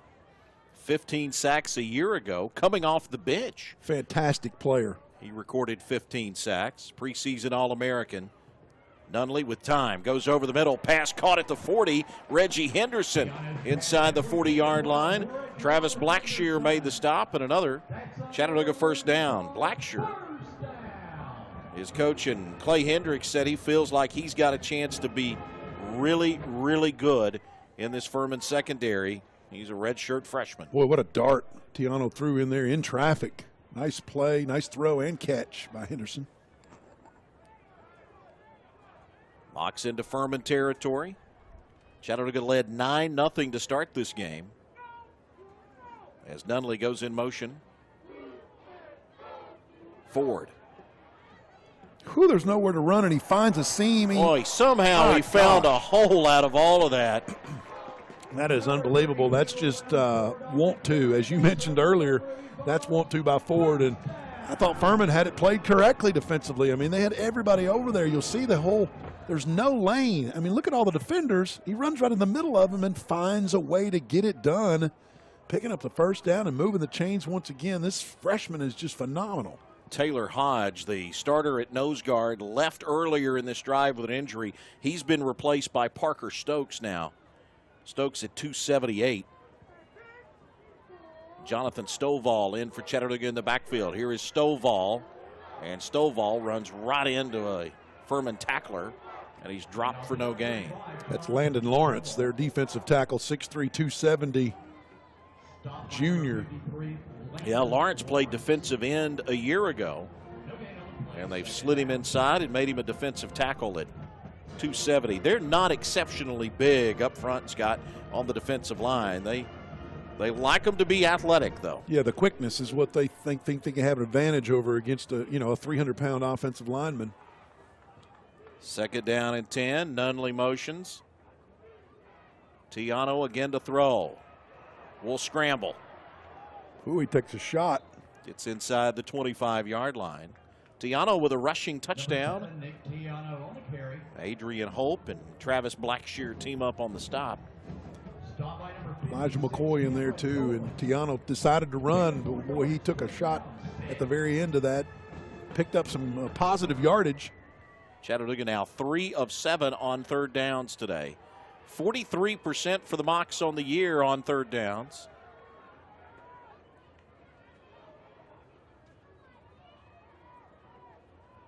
Tiano now 10 of 14 passes with 111 yards. He's another guy that continues to climb. He's 8th all-time on the Chattanooga passing yardage list. Tiano slings it sidearm and throws it incomplete, threw it into traffic. 4th down. That's a tough spot because just the positioning on the field, you would think you would at least try to run and get a yard or two, but kind of in no man's land here. Not sure if you have a true confidence in the field goal team to try and kick a, gosh, what would it be, 45-yarder plus? Chattanooga to go for it on 4th down. 4th and 6. Tiano will throw. Has time now. Tiano has a man open. Incomplete inside the 5-yard line. He had a limb forward there, but he couldn't corral it in. Got behind the defender for just a split second, and that was while Tiano was rolling out to his right, so he couldn't throw it during that split second. And by the time Tiano recognized that Ford was behind the defender already had closed that gap and was able to knock it loose. Now you'll see this right there if he'd have thrown it right there, but he couldn't, so he throws it up with some air underneath it. And the defender, Donovan Perryman, was smart enough and instinctive enough to get back on the football, and that turns the ball over to the Paladins. And Hamp Sisson in at quarterback for Furman. He replaced Darren Granger, who started the game. They go back to Wynn. And Devin Wynn, gain of a couple across the 25 to about the 26, maybe the 27. 9.5 to go in the 3rd quarter. Chattanooga had the opening kickoff to begin the 3rd quarter. Mocs bring it inside Paladin territory, not able to come away with any points. And Furman with the ball and a 2-point lead, the number 13 team in the country. Off to a 4-1 start in Southern Conference play.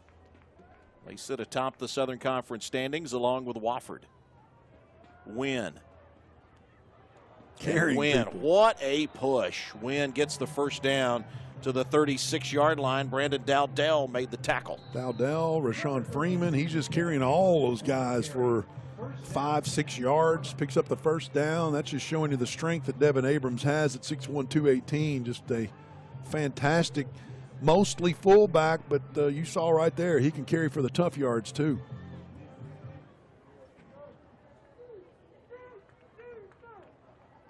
Back into the gun. In a 3-receiver, 2-back set. Gordon motions. Sisson, the pitch out. Gordon to the corner.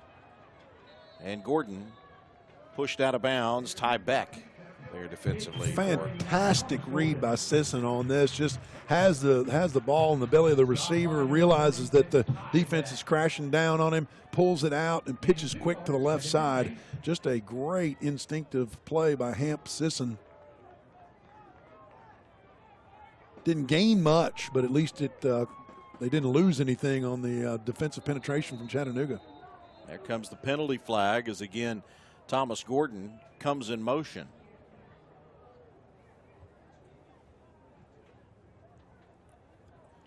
And the officials will discuss. Jerry Wellmaker. False start, 55, offense, 5-yard penalty, 2nd down. Bo Layton, the 287-pound left tackle, the first-team All-Southern Conference player from a year ago, whistled for the violation. A little bit of a flinch. Yeah, Layton, a great story in his own right. A 3.69 GPA in biology. He's headed to med school. Here's Wynn on the option to the left side. And Wynn picks up a couple. Gets out of bounds. You'd had to double my GPA to get that. Smoke. That's impressive. Yeah, 3.69 in biology. And as Clay Hendricks said this week, he said, look, he's going to have a decision to make. Does he want to play football? Because the opportunity for him, he's just a redshirt junior, so he could play one more year, but he will graduate and have the opportunity if he wants to go to med school next year. Here's Sisson to throw. Tight pocket, hit, and dropped back at the 45. That is Devontae Maxwell in on the play. Second sack of the day for Devontae Maxwell. And Ben Bruton there Yeah, as well. How about Bruton, the freshman defensive lineman? Now, that's a guy, and we talked with Coach Rusty Wright about that. Once they get into these last four games, they're going to play some of these freshmen where they can still redshirt them for next year, and I believe Bruton could be one on that list. Get an opportunity to play today. Gets away a nice punt, and Brandon Dowdell will let it go over his head, and it takes a sideways hop. Oh, wow. And Furman will down it at the 2-yard line. Grayson Atkins, we talked about how good he is as a kicker. Now you see why. That is impressive. Clay Hendricks said this week, he said, we'd like to get the punting duties away from him, but he's I so don't know, good. Coach. You may want to think about that. If you got somebody else on the roster that can do that right there, that would be impressive. I think that is a Grayson Atkins unique quality or unique trait. Furman with the punt and the lead. Chattanooga with the ball when we come back. Chattanooga football and Furman on ESPN+.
Grayson Atkins with a 62-yard punt, and Chattanooga is backed up at their own 2-yard line.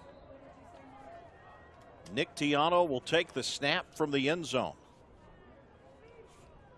And here's a limb forward, and Ford just does get out of the end zone. I'm not sure that he gets back to the line of scrimmage. He lost a yard back at the 1. So now it becomes 2nd down and 11. That's the first time a limb Ford today has been stopped for a loss. Ford has rushed for 157 yards. Furman as a team has rushed for 141. Mocs have 172 on the ground, but again, the bulk of that has been the freshman who went over 1,000 yards rushing for the season back in the first half. Tiano to throw. Lofts it up, throwing deep for Henderson. Incomplete. 3rd down, 11 for UTC. Quandarius Weems in coverage for Furman. Yeah, Weems all over Henderson in a good way. Absolutely no window to throw it in there. Tiano tried to just loft it up and let Henderson run underneath it. Just wasn't successful. And obviously the Furman defense just seeing it right on the goal line here, just hoping that they can force Tiano or the Mocs to make some sort of mistake. Maybe a fumble, maybe an interception to put some quick points on the board. Another 3rd down. Mocs are just 3 of 8 today on 3rd down. From the 1-yard line, Tiano throws again, looking for Henderson, and Henderson had it on his shoulder and couldn't pull it in. Incomplete pass. Defended again by Weems. I mean, that's just 2 really good defensive plays and keeping Henderson in check. Again, like you said, he kind of pinned it on his right shoulder pad and just could not bring it in at the end. If he would have been able to come up with that, that would have been a huge gain, almost to midfield. You see it pop up, and he got it, but no, he doesn't have it. Couldn't find the handle. And like I said, a great play by Quindarius Weems, the senior cornerback for the Paladins. And Brewer has to punt out of his own end zone, and it is a short kick for Colin Brewer that is picked up by Chiswick at about the 31, and he trots out of bounds. Furman takes over in great field position. Colin Brewer, the #1 punter in the Southern Conference, with a 30-yard punt. And it's 1st down and 10 Furman at the Chattanooga 31-yard line. You know who's responsible for that field position, and that's their punter, Grayson Atkins, with that phenomenal punt down to the half-yard line. 62 yards. Put incredible pressure on the Chattanooga offense. They couldn't come up with anything big. Then that forced the short punt from Brewer, and now Paladins are really cooking. They're looking to put some they got great field position on this drive to start.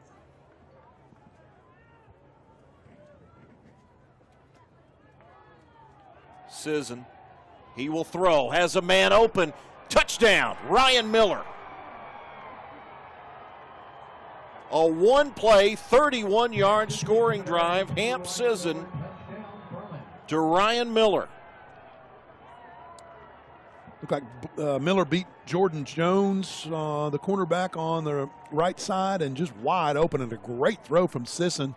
Actually, that was DJ Jackson, I believe, that he beat for the touchdown. Great execution, great throw from the redshirt freshman quarterback. 3rd receiving touchdown of the year for Ryan Miller. And the extra point by Grayson Atkins is up and good. It's 21-12 now, Furman. They needed just one play to take it 31 yards after a short Chattanooga punt. And the Paladins with the lead. 6 minutes remaining, 3rd quarter on ESPN+.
Hamp Sisson, he's made all the difference for Furman since he has come into the game. You see those numbers, 7 out of 10 for 89 yards.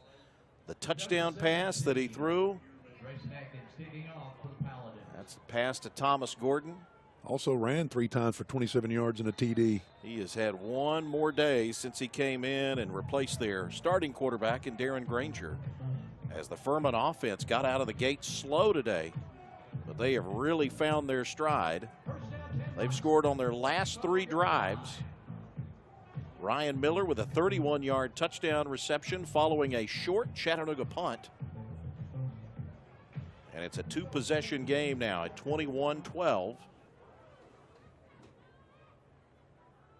Furman with the lead. Chattanooga will go to work. Here's Tiano to James. No gain on the catch. James couldn't come up with the ball, so it's incomplete. Jordan Willis there in coverage. Once he hits the ground and rolls over, it kind of pops out, and the referee's going to call that incomplete every time. Wouldn't have gained anything anyway. So Chattanooga's done a good job of when they're down 2 scores of being able to answer really all season long to try and keep themselves in the game. At least the Southern Conference season, they've been able to answer, and we'll see they have Furman putting some big-time pressure on them here in the third quarter. Nunley goes in motion. Tiano finds his man for a gain of 8, Bryce Nunley. Third down and short now for Chattanooga. UTC just 3 of 9 today on third downs. Nice defensive play by Darius Kearse. He's basically one-on-one with Nunley. Nunley tries to kind of push down the back of his shoulder pads to be able to spin out of the tackle, and Kearse would have none of it. A really nice play defensively to keep him from getting the first down. So a big third down for Chattanooga. Third down and 1 at their own 34-yard line.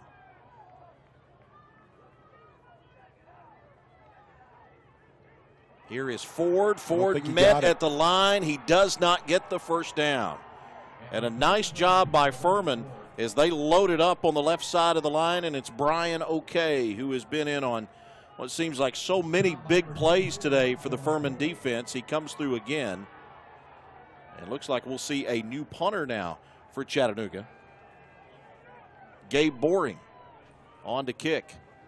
Number 61, Gabe Boring in punt formation for the Lions. And Callie Chiswick, the deep man, to return it for Furman. And Boring. It's away an end-over-end punt to the 34-yard line where Chiswick fields and makes the fair catch. Last 3 times Furman has had the ball, they found the end zone on 3 straight possessions. 4:32 left to go, third quarter. Furman with the lead, Paladins with the ball when we come back to Finley Stadium. Furman is transforming the college experience, redefining a liberal arts education to deliver value immediately and for life.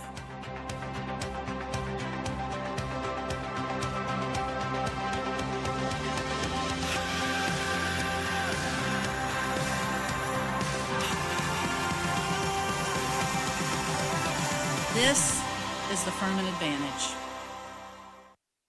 Sure, Drunk U is a pretty cool guy, but he's not exactly what you would call reliable.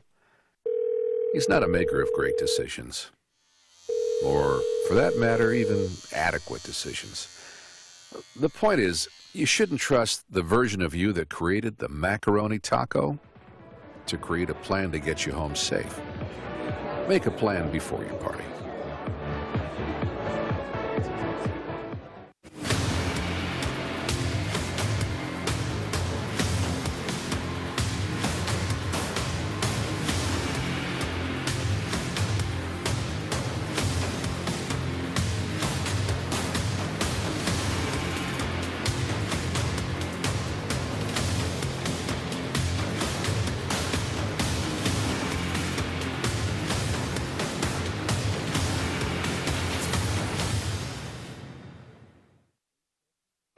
At the University of Tennessee at Chattanooga, our students graduate prepared to make an impact. They are leaders, thinkers, and dreamers. They solve today's problems and create future opportunities. They are ready to take their place in the world. Engaging students, inspiring change, enriching communities. The University of Tennessee at Chattanooga.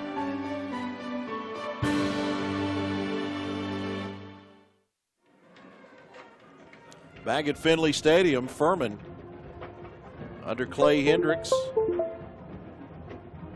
won a share of the Southern Conference title a year ago. They were not able to get into the FCS playoffs. Clay Hendricks said this week, he said, we got to win out to get in. 19-12 in his career at Furman in his third year.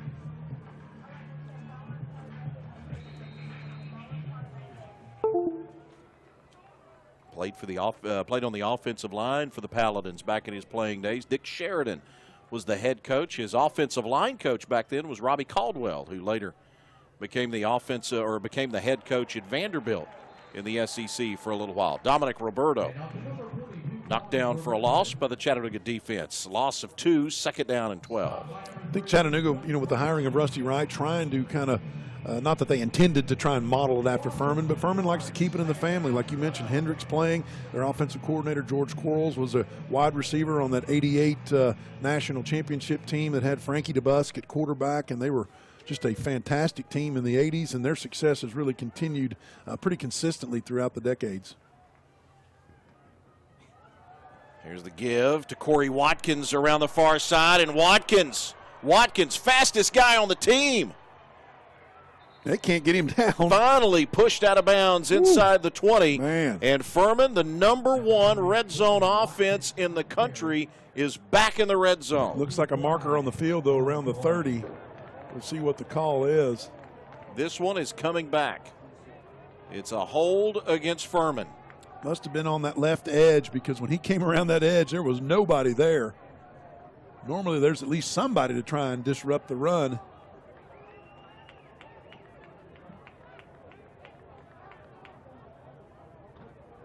Boy, what a heck of a run gone for naught. And he missed the preseason, Scott, with turf toe. I think Corey Watkins is healthy now. Yeah. They call it on the right tackle in Andy Godwin. If he's not 100%, I'd hate to see how fast he is at 100%. That's true. 5'9", 198. The sophomore can scoot. It's a spot of the foul infraction, so they will step it off, and Furman will now be faced with a second down and 20, second down and 21. And an empty backfield for the quarterback in Hamp Sisson. He replaced the starter today in Darren Granger. Sisson will run to the 25, across the 25 to the 27-yard line. Telvin Jones made the tackle for Chattanooga. Third down now, third and long for the Paladins. They've been 7 of 12 today on third downs. They were at 46% on the season, but have converted 7 out of 12. Last 3 possessions, Furman has put it in the end zone to take a 21-12 lead. Mox led at one point, 9-0. After Furman, a little slow to get started today, a couple of turnovers, Chattanooga was able to convert it into a touchdown and a field goal. Furman may have to burn a timeout here, delay of game otherwise.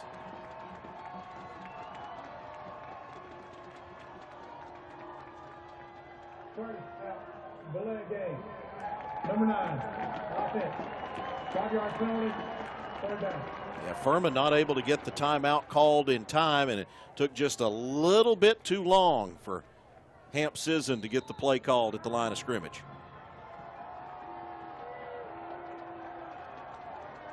Third and 22 from the 22. Gordon motions. They run with Wynn, or check that, Abrams. Devontae Maxwell on the stop, too, just to get him down on the turf, and the opportunity for the Mocs to get it back on a punt. Devin Abrams gets to the 27-yard line. And here comes Grayson Atkins now to kick it away. Atkins, 62 yards on his last kick. He was averaging 42. He has a long this season of 69. And he angles the kick. And Brandon Dowdell calls for the fair catch and makes it at the 30-yard line. And there's a penalty, late penalty on the sideline by the line judge. We'll see what the call is, but when you do that rugby style punt and you get the nice spiral on it, that combination, that is completely why Grayson Atkins is one of the best punters in Coach might want to find somebody else because he wants to keep him healthy for all the kicking duties, but he's got somebody like that. That's a weapon. He is he's special at that punter position. Like I said earlier, I thought he was completely responsible for the last touchdown drive because he put the football down at the 1-yard line and put Chattanooga in kind of a tough situation offensively.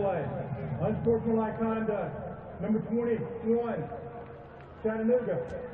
15 yards from the end of the kick. That's 21's first unsportsmanlike of the game. DJ Jackson called with a violation for Chattanooga, and Rusty Wright livid on the UTC sideline. What a bad mental mistake by DJ Jackson. Mock started the last drive back at their own 2-yard line. They will begin this drive at the 15 following the mark off of the penalty. The unsportsmanlike conduct foul. Inside 2 minutes to go, third quarter. Chattanooga trailing by 2 scores.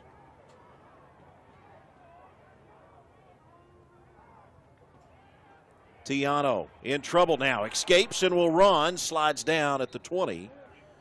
They mark him at the 19-yard line for a gain of 4. Second down and 6. Tiano with a rushing touchdown today.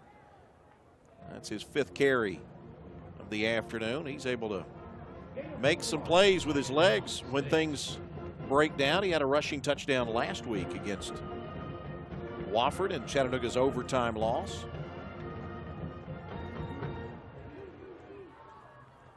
Chris James motions to the left side. Tiano throws intended for Nunley on a slant at around the 25, 26-yard line, and it's incomplete. Tiano keeps the football and finds Nunley just a little bit too hard, and there's just that small window of opportunity that Chattanooga could not capitalize on that play. UTC just 3 of 10 on third down. Second half now, the Mocs have moved away from being able to run the football as effectively. Alim Ford went for 145 in the first half, but Furman has tightened up against the Chattanooga run game after UTC averaged 8 yards a carry in the first half. Third down and 6. Tiano under pressure. Tiano dropped. Sacked by Adrian Hope. There you go, the Buck Buchanan watch list for 2019. He proves his worth. Now, we'll tell you that Chattanooga's done a good job, really. Colin Truitt's been blocking him some. Malcolm White early in the first half's been blocking him, but now he just proves to you that for 60 minutes you're not going to block him and keep him out of the action. And Adrian Hope, the sophomore, kind of hybrid linebacker, defensive lineman, makes the play. Colin Brewer with a low punt, and he gets a favorable bounce for Chattanooga down to the 45-yard line, and that's where Furman will begin the drive. First down and 10, starting at their own 45 with 36 seconds left in the third quarter. Chattanooga led 9-0 early. It has been all Paladins of late. Furman with 3 touchdown drives. Their last one, a 31-yard touchdown pass to Ryan Miller from quarterback Hamp Sisson, who replaced the starter in Darren Granger after a slow start for the Furman offense.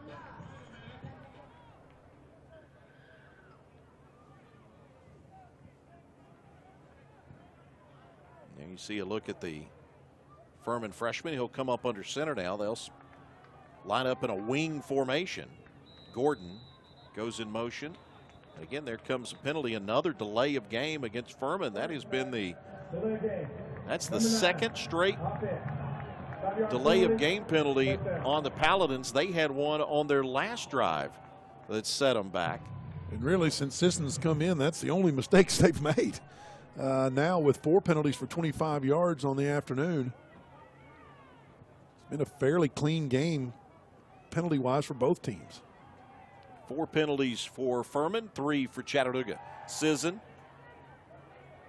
airing it downfield. Over the shoulder catch made by Wayne Anderson, but he couldn't stay in bounds. Yeah, foot out of bounds initially, right when he made the catch. The first plant foot I thought was his left, and it was on the white line there, out of bounds. But a heck of a throw, really, from Sisson.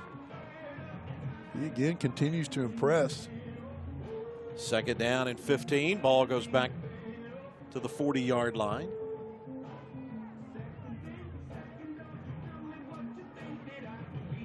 And again, Furman a little slow to get to the line. Sisson will hurry the offense up now to get everybody set after they get the play in.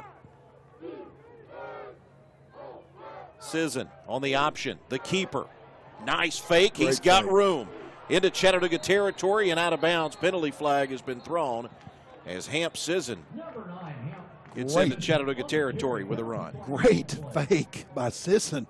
I mean, the defender had the assignment, and just that split-second fake, the defender thought, is he pitching it? Then by the time he thought that, it was too late. Sisson was by him.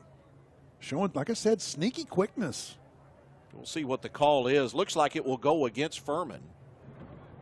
No foul for blocking the back. They'll wipe it off. Furman had moved back. The offense had gone back. They thought it was going to be a block in the back, and then you hear Jerry Wellmaker say they'll pick the flag up. And it's first down and 10, Furman at the Chattanooga 42-yard line.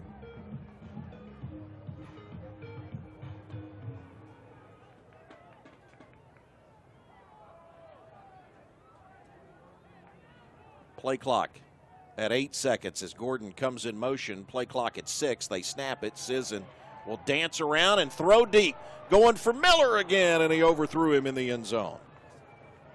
Well defended by Dowdell. Jordan Jones on him. Pretty nice throw. Just a little bit too far from the outstretched hands of 6'1" Ryan Miller. Great effort. And at that point, you know, why not go for it?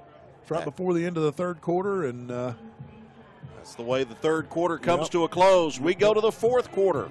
Furman with a 21-12 lead over Chattanooga.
begin the fourth quarter at Finley Stadium. Furman with a 21-12 lead. There's a look at Chattanooga's Alim Ford. He's gone for 157 today, but only 12 yards on 4 carries in the third quarter for him. And here comes Furman on the ground. Devin Wynn spins his way down to the 31-yard line. The way this game has gone, Furman has moved the change here for another first down. Wynn just really tough to stop, and with their running game and the way it's been with a 2-possession game right here, Chattanooga has got to get a stop, kind of stop the bleeding. As soon as Sisson has come into the game, Furman's offense has caught fire. Yeah, Chattanooga is now the team struggling offensively after Furman struggled to begin the game. Sisson drops it off short, caught by Abrams. Abrams to the 25-yard line.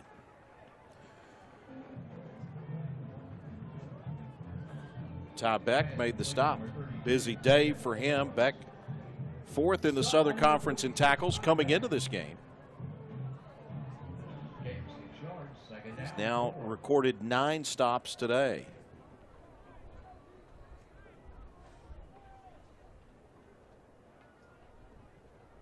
Furman again, they stay on the ground.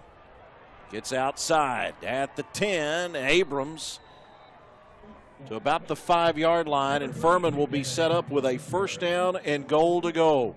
And the #1 red zone offense in FCS football has got it back inside the 20. And if Kamiron Smith, number 5 right there, doesn't make that stop, that's a touchdown. And man, Furman has just really turned it up a notch offensively here, really starting in the second quarter. Abrams will come out. Dominic Roberto is in the backfield now, along with Devin Wynn. 27 of 28 in the red zone prior to this trip into the red zone. Sisson, complete, stop shy. Roberto made the catch. They will mark him at the 1-yard line. It's second down and goal to go. Roberto, freshman from Fayetteville, North Carolina.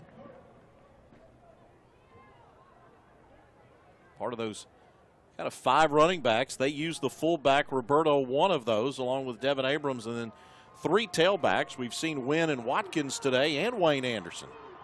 So we've seen all 5 of those Furman running backs. Here's the give to Wynn, and Wynn is in. Touchdown, Furman. Make it 28 of 29. Impressive. And that may be the backbreaker for Chattanooga. 96.5% for the season. When they get inside the 20-yard line, the red zone, they capitalize on scoring. Only one time all year have they not scored. So now that is, 26 touchdowns and 2 field goals? Yeah, just thoroughly impressive for this Furman Paladin offense. Well, it looks like we've got it. Oh, they're going to review to see whether or not he was in the end zone. So hold on. The officials will take a look at it. That's Jerry Wellmaker. He's the referee today. The replay official is Harold Denton. Replay communicator is Greg Parman. And they're going to take a look at this touchdown. We'll take a look at it as well.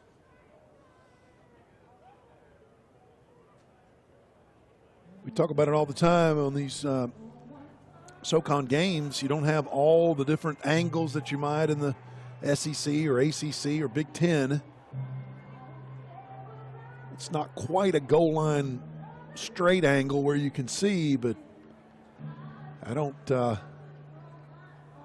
see anything that's conclusive that would overturn that. It looks like a touchdown to me. They'll take a look at it here. This touchdown, though, you go and add on this extra point, make it 28-12. With the way the Chattanooga offense has sputtered in the second half, it's going to be really, really difficult for the Mocs.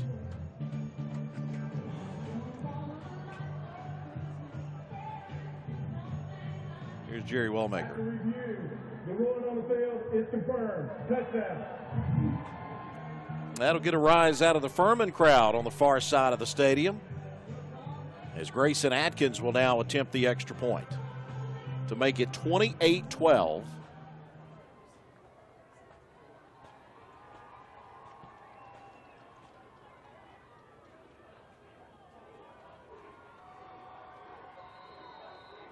Evan Vaughn will snap. Jack Harden to hold.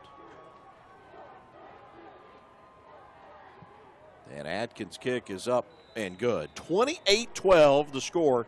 Furman leading Chattanooga with 12:48 left to go in the game. Mox will get the football and try to find some offense when we come back to Finley Stadium.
28-12, Furman leading Chattanooga. There you see the way things have broke out. Chattanooga led 3-0 at the end of the first quarter. At one time, they led 9-0 in this game, as Grayson Atkins will again kick it off into the end zone, and Chattanooga will have it at their own 25. Since the 12:27 mark of the second quarter, Furman has outscored Chattanooga 28-3. Making adjustments, also bringing in Hamp Sisson has been a huge decision that they made that has gone correctly for the Paladins, and they have looked great ever since he's come into the game and sparked that offense. Darren Granger started the game just 2 of 7 passing, 12 yards and an interception. They went to Hamp Sisson, and he's gone 9 of 14 for 99 yards and a score. Chattanooga has struggled with a Lim Ford, just 12 yards rushing on 4 carries in the third quarter. Tiano will again throw. Escapes the pressure now, and Tiano will run. And Tiano close to the first down, gets out of bounds after he gets about 7, maybe 8. And it sets up second and short for the Mox offense. Tip your cap to those defensive backs who, Tiano had a lot of time to throw. The offensive line has played really well all season long, keeping him clean and off the turf, but he just frankly had no targets. Nobody was open, and that was a great job by the Furman defensive backs. Chattanooga has allowed 5 sacks in their last 2 games. Has a Lim Ford again, breaks free from a tackle, gets across the 40, has the first down, as Braden Gilby made the stop for Furman. Talk about your second effort. Watch a Lim Ford. You think he's dead? And about 4 defenders there, and they can't get him down. And like you mentioned, the hustle effort by Braden Gilby, the redshirt freshman middle linebacker, is really what kept it from going for a long game. Ford will get a breather on the bench. Tiano again looks to throw. Finds a man open, middle of the field, a first down catch, but a penalty flag thrown back at the 42-yard line. Tyron Summers made the catch. And this will go against Chattanooga. Mox offense is retreating.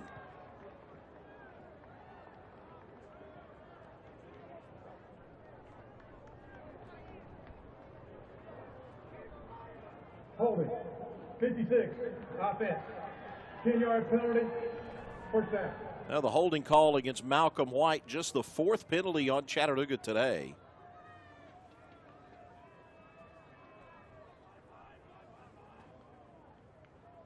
White working against Landon Lawrence and grabbed a handful of jersey.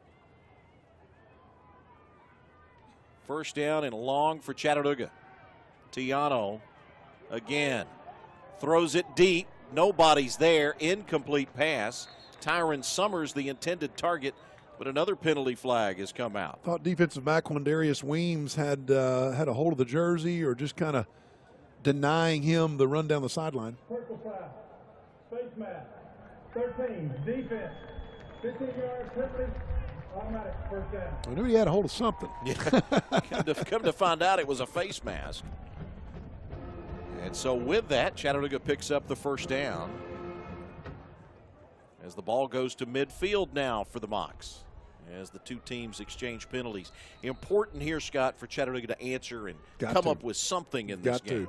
Because Furman can, their running game has been so strong that they're going to hold it for long type of possession type things, and you may not see the football back for another 2 chances. You might, if you can't put points on the board here, I don't know if you'll get it back with 2 more chances to score. Tiano over the middle, pass is complete. Jay Gibson, the freshman tight end from the McCallie School locally, a Western Kentucky transfer.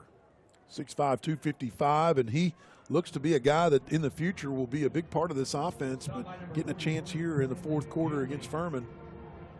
I believe that may be his first reception of the season.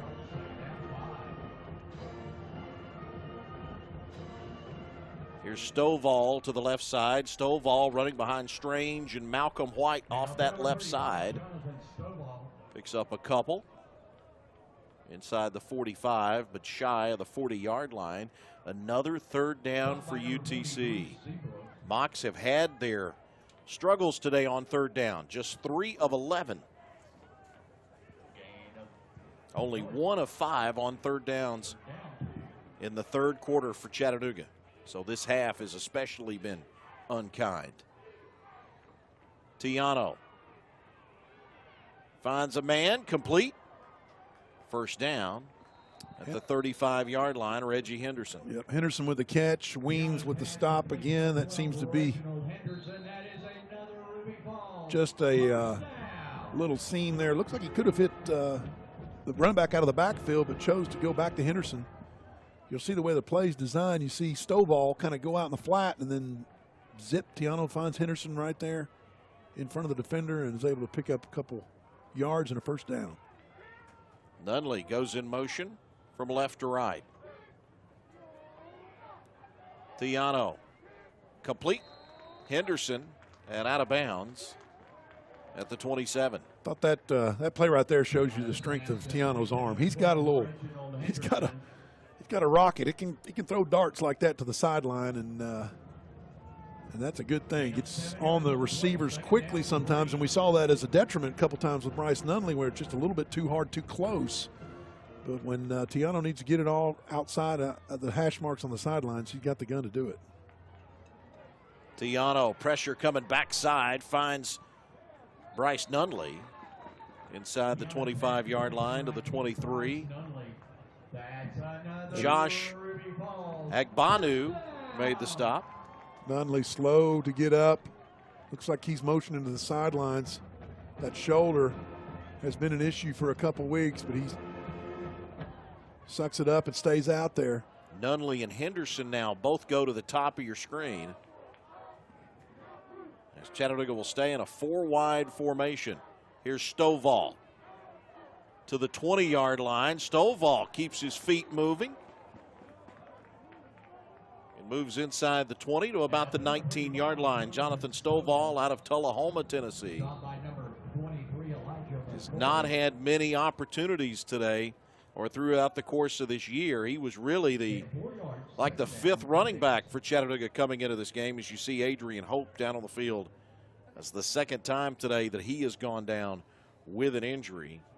Chattanooga had Terrell Pryor at running back to start this game. They brought in the graduate transfer from Albany and Elijah Token-Hanks. Both of those guys are out with injury. Mocs hope to be able to get Token-Hanks back next week, so it's just a Lim Ford and Jonathan Stovall, the only two running backs. Good to see Adrian Hope up and walking off the field. 8:49 left to go in the game. Furman with the lead. Chattanooga with the ball when we return on ESPN+.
8:49 to go in the game. Chattanooga trailing Furman 28-12. Mocs have it inside the red zone.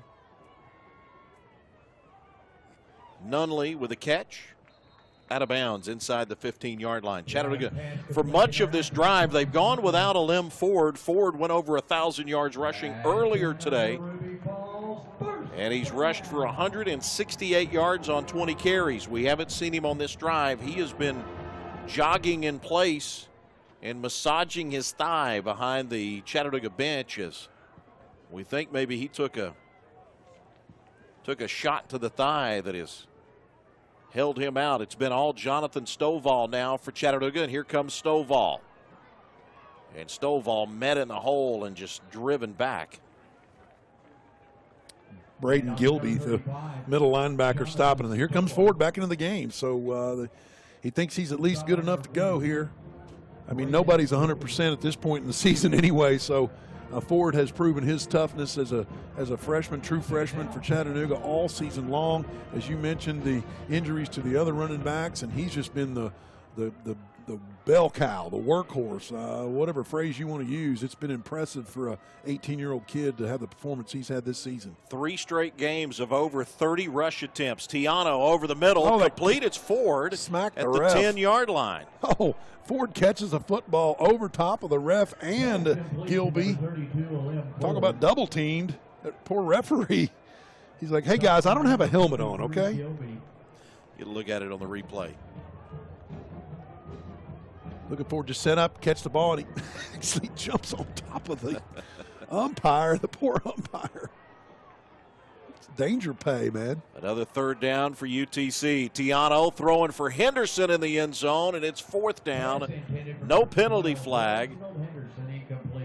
And the pass intended for Henderson overthrown. Chattanooga has relied heavily on the arm of Nick Tiano in this second half. He's 17 of 28. For 154 yards. No touchdowns, no interceptions today either. And Chattanooga will go for it on a 4th down. And you have to right here. 4th down and 6 at the 9-yard line. Lim Ford is in. He's on the right hip of Tiano. Pressure up the middle. Tiano finds a man. It's Nunley inside the 5-yard line to the 4. Wow, what a clutch catch. Tiano with a big throw and defenders all in his face, and Nunley comes up huge once again. Look at that pressure bearing down. Well, Scott, we talked about it earlier. Bryce Nunley, a guy that always knows where he is on the field, knows where he needs to be. 1st down and goal now for Chattanooga. Tiano, the keeper. And the hole closed quickly. It was Braden Gilby who stepped in and made the hit on Nick Tiano. Gilby also Elijah McCoy. Yeah, Elijah McCoy just terrorized Chattanooga a year ago. He had 13 tackles in this game. And the defender, you know, the defensive end broke down on Ford, which gave Tiano a chance to think he could run, but the quickness of McCoy and Gilby just proved to be the winner on that play. 2 tight ends now for Chattanooga. Tiano rolling out, touchdown. Chris James, his 4th of the season.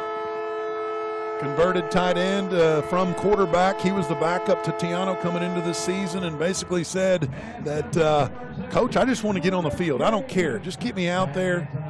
As they said, okay, we're going to put you at tight end. We don't expect him to be a big blocker, but he can come up with big catches like that. And like you said, he can throw the football earlier. Chattanooga goes for 2 here. Yeah, Mox will line up to go for 2. Jawan Tyus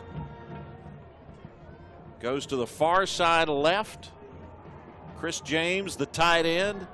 Nunley and Henderson on the near side right. Now James motions to the backfield. The shuttle pass to Chris James, powering in for the 2-point conversion. And Chattanooga has made it a 1-possession game with 6 minutes left to go. When you saw James come in motion here, you just kind of felt like it was either going to be an option back to Ford and that shuttle pitch like you talked about. They'd run that before earlier in the season, and James strong enough to get it in the end zone and get the 2-point conversion. Like you said, cut it to a 1-score game at 8 points, 28-20. 28-20. We got ourselves a ball game with 6 minutes left. Furman gets the ball when we come back to Finley Stadium after this on ESPN+.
Chattanooga marches 75 yards in 15 plays. They take 6 minutes and 46 seconds off the clock but they've made it a one-score game with just over 6 minutes left to go. Furman set to get the ball back. DeJuan Bell, Devin Wynn. As Thomas Burke will kick it off for Chattanooga. And this will be Bell from the 6-yard line. Bell to the 20, and Bell hit high at the 25 and dropped down. It was Justin Sanders that made the stop for Chattanooga, a freshman from Atlanta playing on special teams. Here's a look at the last Chattanooga touchdown. Chris James with a reception from Nick Tiano. It has been all Tiano in the second half for Chattanooga. The Mocs have had to rely on their senior quarterback. 19 out of 30, 164 yards, and a touchdown for Nick Tiano, the Mississippi State transfer who prepped locally at the Baylor School. They're going to take another second off the clock here. They want it reset to 5:57. So there's now 5:57 left to go in the game. Furman with the ball. They have had success with Hamp Sisson replacing the starter Darren Granger at quarterback. Wynn in motion. They'll run with Abrams off the right side, and Abrams with a good push behind that offensive line of Jordan Harris and Andy Godwin. Stop by number 30, Jake Person. Furman wants to run as much clock as possible. Yeah, obviously, they'd like to get 4 or 5 first downs. They've already been hit with 2 delay game penalties in this second half, or maybe 1 in the first half and 1 here in the second half, but they will use as much of the play clock as they can before they snap it.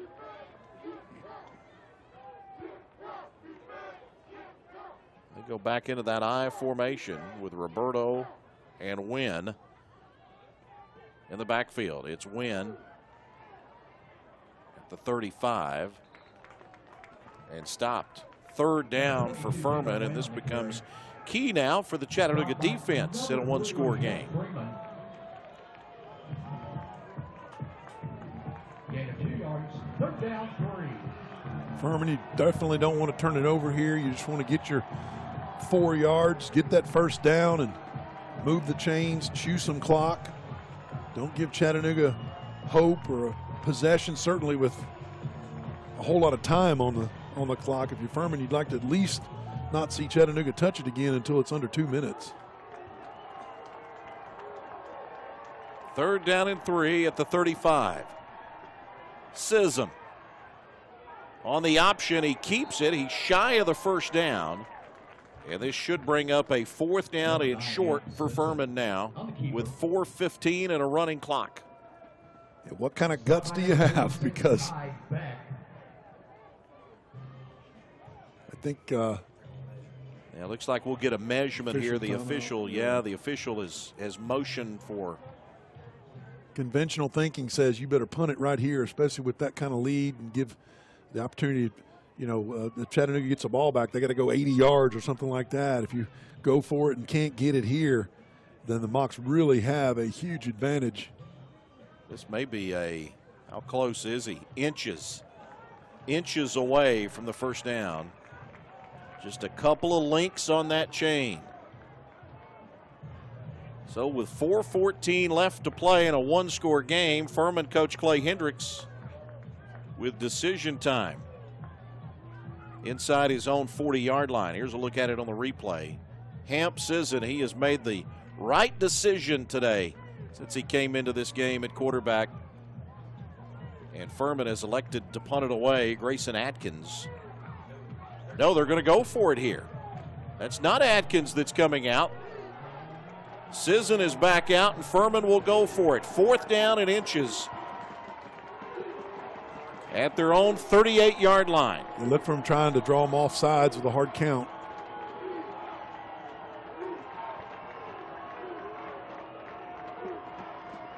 Devin Abrams in the backfield.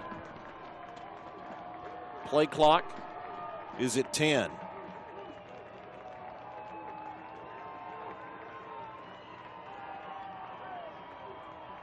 Abrams into the pile. Let's see if he gets the first down. And on to number 32, Devin Abrams. It's like a pretty good spot for the Paladins. They ran right behind the true freshman center in Evan Jumper. and the right guard, Jordan Harris. And a first down for Furman. And I think when he got low and just kind of darted through there, that's exactly what he knew as far as he needed to get, and he did a great job of getting there. Furman with a first down at their own 39. They convert on a fourth down.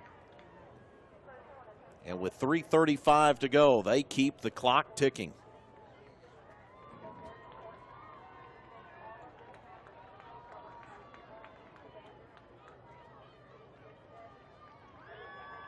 Abrams to the right side. Abrams, nice yardage to the 44. DJ Jackson made the tackle for Chattanooga.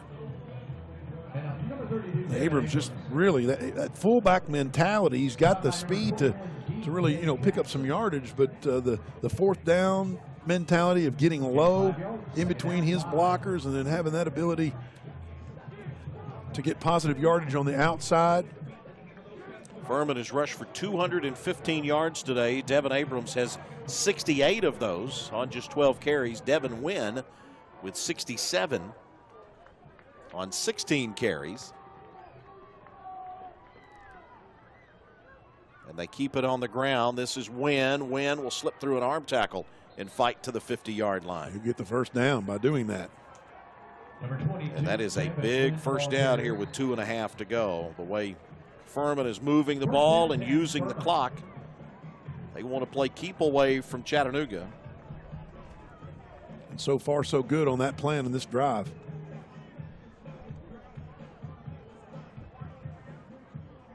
Wofford at 4-1 in the Southern Conference. They're 5-2 overall. Furman at 4-1. Chattanooga's 3-1.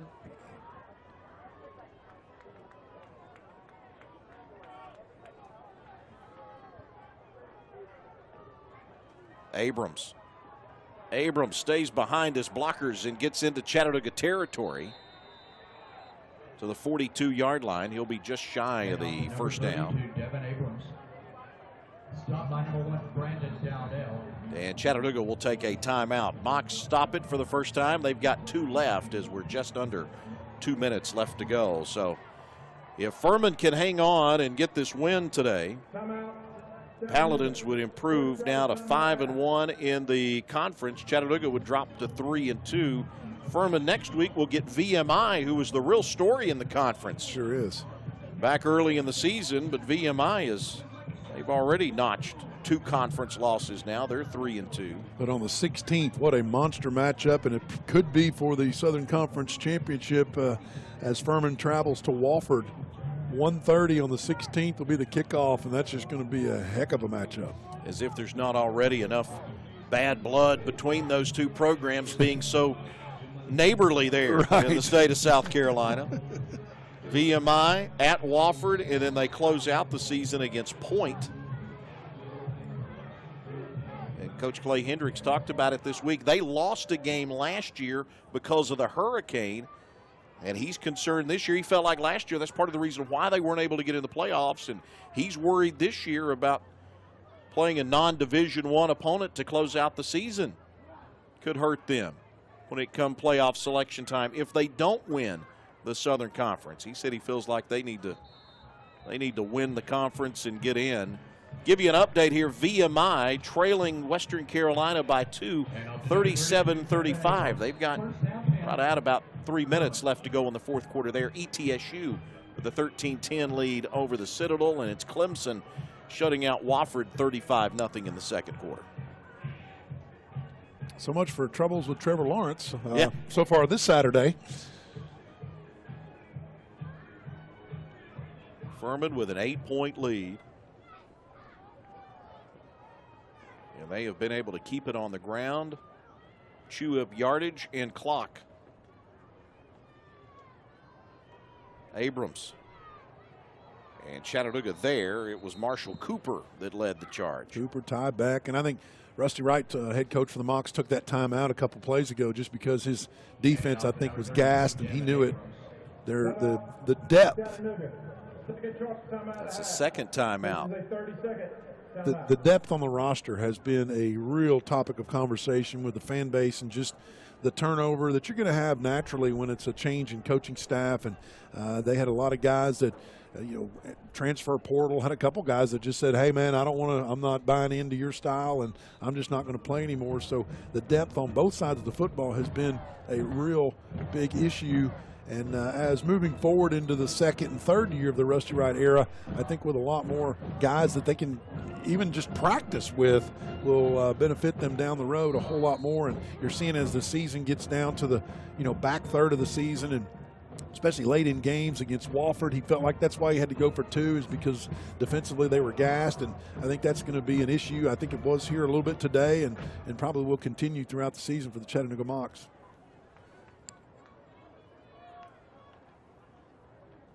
Abrams again. They have ridden the big back. They're all trying to grab the football and pop it loose and just get a turnover for a last second hope. He just keeps his legs moving. And up to number 32, Devin Abrams. For positive yardage, the redshirt freshman out of Pensacola. 16th carry of the game for him. And the Mocs will stop it for the final time. UTC now out of timeouts with exactly 1 minute left to go in the game. Chattanooga hoping for a defensive stop, hoping for a turnover.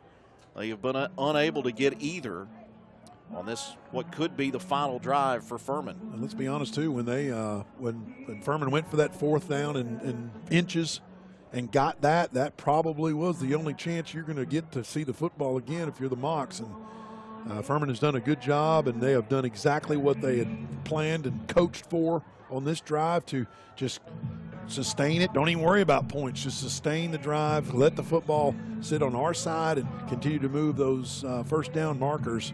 So far, just 1 minute left in the game. They've chewed this clock big time in this possession, and mission accomplished for the Furman Paladins. Yeah, real credit to this offensive line on this last drive. Clay Hendricks said when we got here as a staff, he said, we felt like we had issues at safety that we had to address. We felt like we had to address the offensive line, as Abrams again, this time off the right side to the 31-yard line. And Chattanooga out of timeouts in less than a minute to go. And I think they have addressed that offensive line at Furman. Hendricks said 2 years ago when they came here, he said, we were atrocious on the offensive line. He said, we're a lot better now. And speaking of the offensive line, that's 303-pound guard Jordan Harris that limps off the field. Yeah, their offensive line has been impressive. Chattanooga kind of had their number early in the game, first quarter for sure, but once Sisson was put into the game, seemed like it improved everybody's play. The run game. Harp Sisson, 9 of 14 today for 99 yards and a touchdown. He also ran 6 times for 52 yards.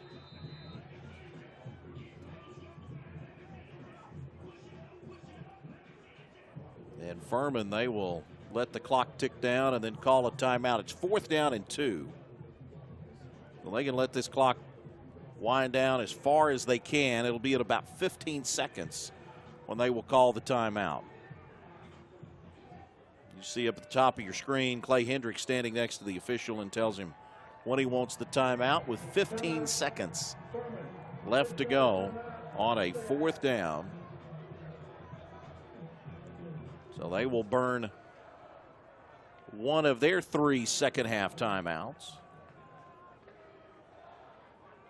Interesting decision here, because if you want to just snap the football and take as much time as possible, Chattanooga can't stop it, although it will stop in the change of possession. I don't think you want to attempt a field goal here at all, because if Chattanooga could get a block on it and return it for a touchdown, you just would have handed them a nice early Christmas present. But it's just 2 yards, and your offensive line has proved on this drive and really in the second half that when they need 2 yards, they can get it for you. So there's a thought process that goes through Coach Hendricks' head here. Well, they're going to go for it. Hamp Sisson and the offense is back out. 2 yards salts the game away for sure. 4th down and 2. They can seal it here with 15 seconds left.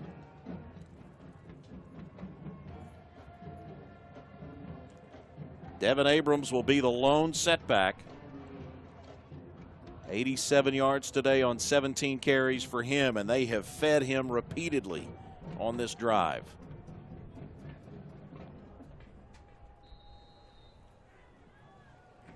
Sisson under center. Tries the hard snap count.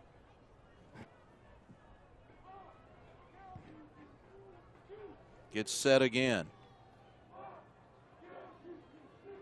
Play clock down to 7 on the snap. Here's Abrams. And Abrams, second effort, will get it, and he breaks free. Abrams to the end zone. Touchdown, Furman. And credit Sisson, too, for helping out. He just kept pushing. Wouldn't let him get, it looked like Chattanooga made the initial stop short of the first down, but then Sisson comes running in, hits him, pounds him in the back a little bit with a push. You typically see offensive line, and there his teammates recognize that and giving him big hugs for a job well done. Watch this now. The initial stop, but then Sisson just shoves him forward, which sheds some of the tacklers. And, man, Devin Abrams, I should say, goes all the way to the touchdown. You talk about sealing the victory, Chris. That's an exclamation point. It sure is. That was slamming the door shut. 118 yards now for Devin Abrams on 18 carries, his second touchdown of the day. And Furman makes it a 35-20 lead over Chattanooga with 6 seconds left. Wow, what an effort by Sisson. That's just want to also. We brought that phrase up a number of times today, and that's just great effort. Doing everything you can to win the football game.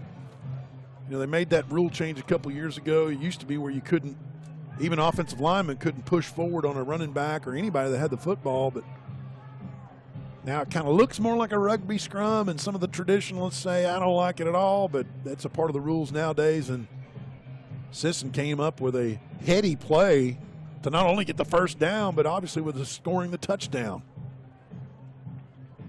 And inserting him into the game for me, Chris, is the play of the game. Just simply taking him off the sideline and putting him into live action has been the difference this afternoon for Furman. And Furman set to go to 5-1 in the Southern Conference, 6-3 overall. They will take on VMI next week. Chattanooga will be at Samford next Saturday. Loss for the Mocs will be their second in the conference. They fall to 3-2 and below 500 at 4-5 on the year. Atkins to kick it off, and a fair catch is called for and made by Bryce Nunley. So Chattanooga will have it at the 25-yard line with 6 seconds left. First down 10, Chattanooga Mocs at the 25-yard line. Furman proving why they're number 13th in the country. Faced a little adversity earlier in the game and answered it with flying colors. Yeah, they are an extremely young football team at Furman. Only 2 seniors start on offense. They do start 5 on the defensive side of the ball.